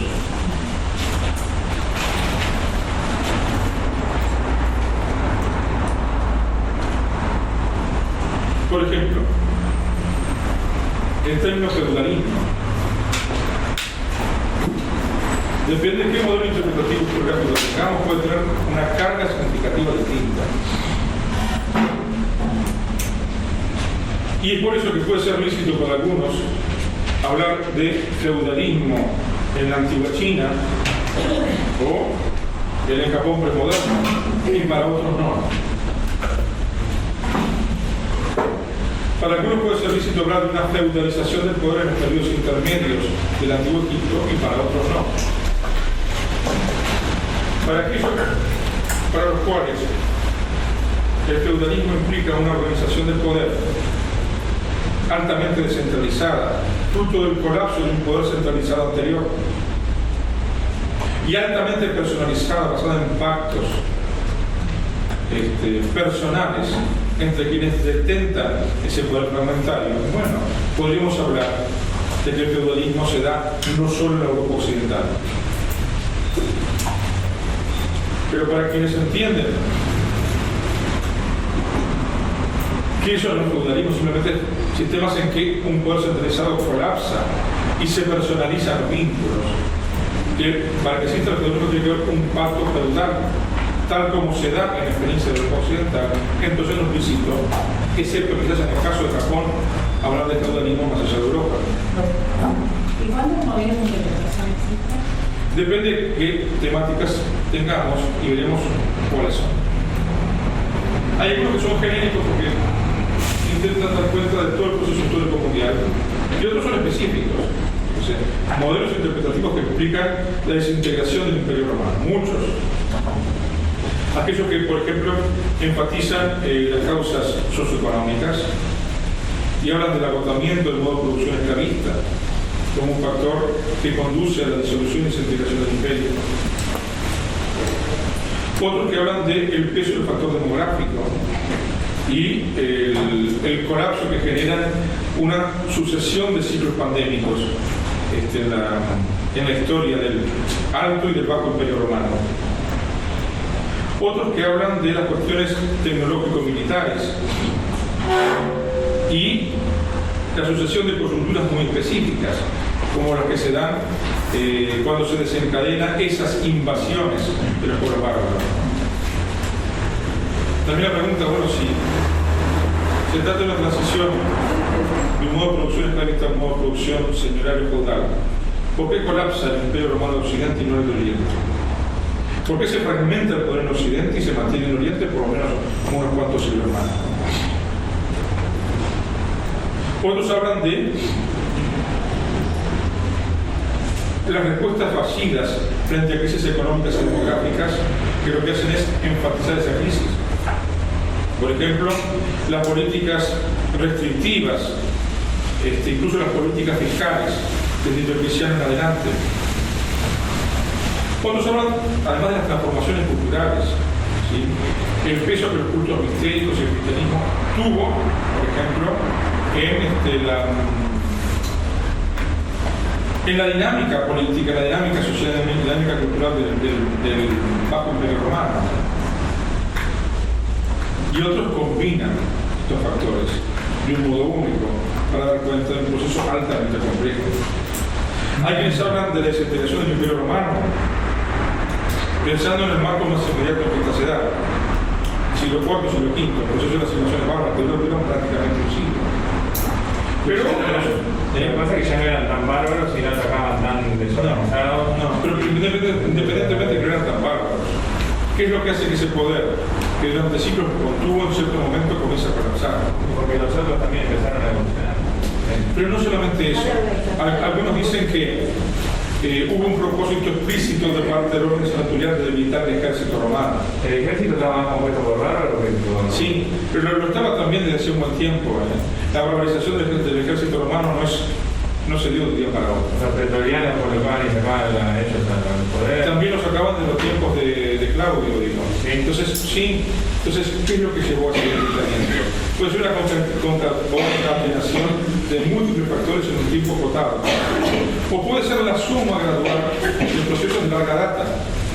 Hay algunos que no se centran solo en la desintegración del Imperio Romano de Occidente, sino que lo conceptualizan como las transformaciones del mundo mediterráneo desde Constantino a Carlomagno, quien desde el siglo IV de nuestra era hasta el siglo IX, estamos hablando de 500 años. Desde que tenemos un imperio romano cristiano hasta que tenemos el último intento fallido de restaurar un imperio romano de Occidente. Hablan hasta de, puede ser que la esclavitud, de que se mataron los esclavos, que ya todo que cambió. Bueno, las revueltas esclavistas, ¿no? Si algo deja claro que esas revueltas esclavistas no fueron la causa del colapso imperial. Para el modelo marxista más tradicional, basado en el concepto de lucha de clases, la existencia de esas revueltas esclavistas sería lo que supuestamente propició el colapso del Imperio Romano Occidente. Esas revueltas esclavistas tuvieron lugar, fueron muy acotadas, pero no fueron la causa efectiva de la desintegración general del Imperio Romano de Occidente en ese prácticamente siglo. Que de todo eso, sí. ¿Cómo llegamos a una conclusión? Quizás no llegamos. Quizás porque no tenemos pruebas decisivas para determinar cuál de todas esas se vale. O sea, son las caras, digamos. Sí, exacto. Ahora bien, cada una nos aporta su información relevante, que la otra no. Y cada una nos plantea un problema diferente. Algunos nos plantean el tema de la desintegración de las estructuras político-jurídicas institucionales. Otras nos plantean la transformación de la vida cotidiana. Otras nos plantean la transformación del modo en que se produce la vida material. Entonces, parte cultural, sí. Yo había algo sobre el tema cultural, cómo Roma fue cambiando y absorbiendo cosas. Sí. Los griegos se fue Sí. La parte militar fue un poco bajando de nivel, digamos, Sí. porque pusieron por encima lo que era la parte cultural y estamos dejando la parte belicista. A ver, es cierto que las regiones romanas no son las mismas. La República era el imperio, es cierto. Como una degradación. Pero tiene que ver la eficacia militar, porque aun cuando no fuesen los romanos los que combatían sus legiones, es la eficacia de quien combate, la motivación de quien combate No es y la la misma subordinación. motivación. No es la misma. No es la misma. Pero también quien combate por dinero no estaba motivado, ¿no? También es perfecto. Sí, también. Hay muchos factores. Por eso una cosa es el colapso de la estructura política, otra cosa es la transformación de las estructuras económicas, otra cosa es un colapso demográfico, y otra cosa es una transformación civilizatoria. Estos modelos explican diferentes cosas. De la suma de todas nace ese complejo proceso de transformación del mundo mediterráneo, que está unificado bajo el Imperio Romano en el siglo XIII, por lo menos bajo la figura de Constantino, está notoriamente fragmentado en los sistemas romanos, por lo menos en tres conjuntos civilizatorios: la Europa occidental, el Imperio bizantino y el Califato abásida. Bueno, continuemos entonces la clase próxima con estas etapas que estamos viendo, y sí les voy a pedir, porque ya lo vamos a habilitar, que comiencen las lecturas del primer repartido, que sí se vamos a habilitar para su lectura. Todos los materiales están en la plataforma, lo que pasa es que tenemos que hacer es habilitar su lectura.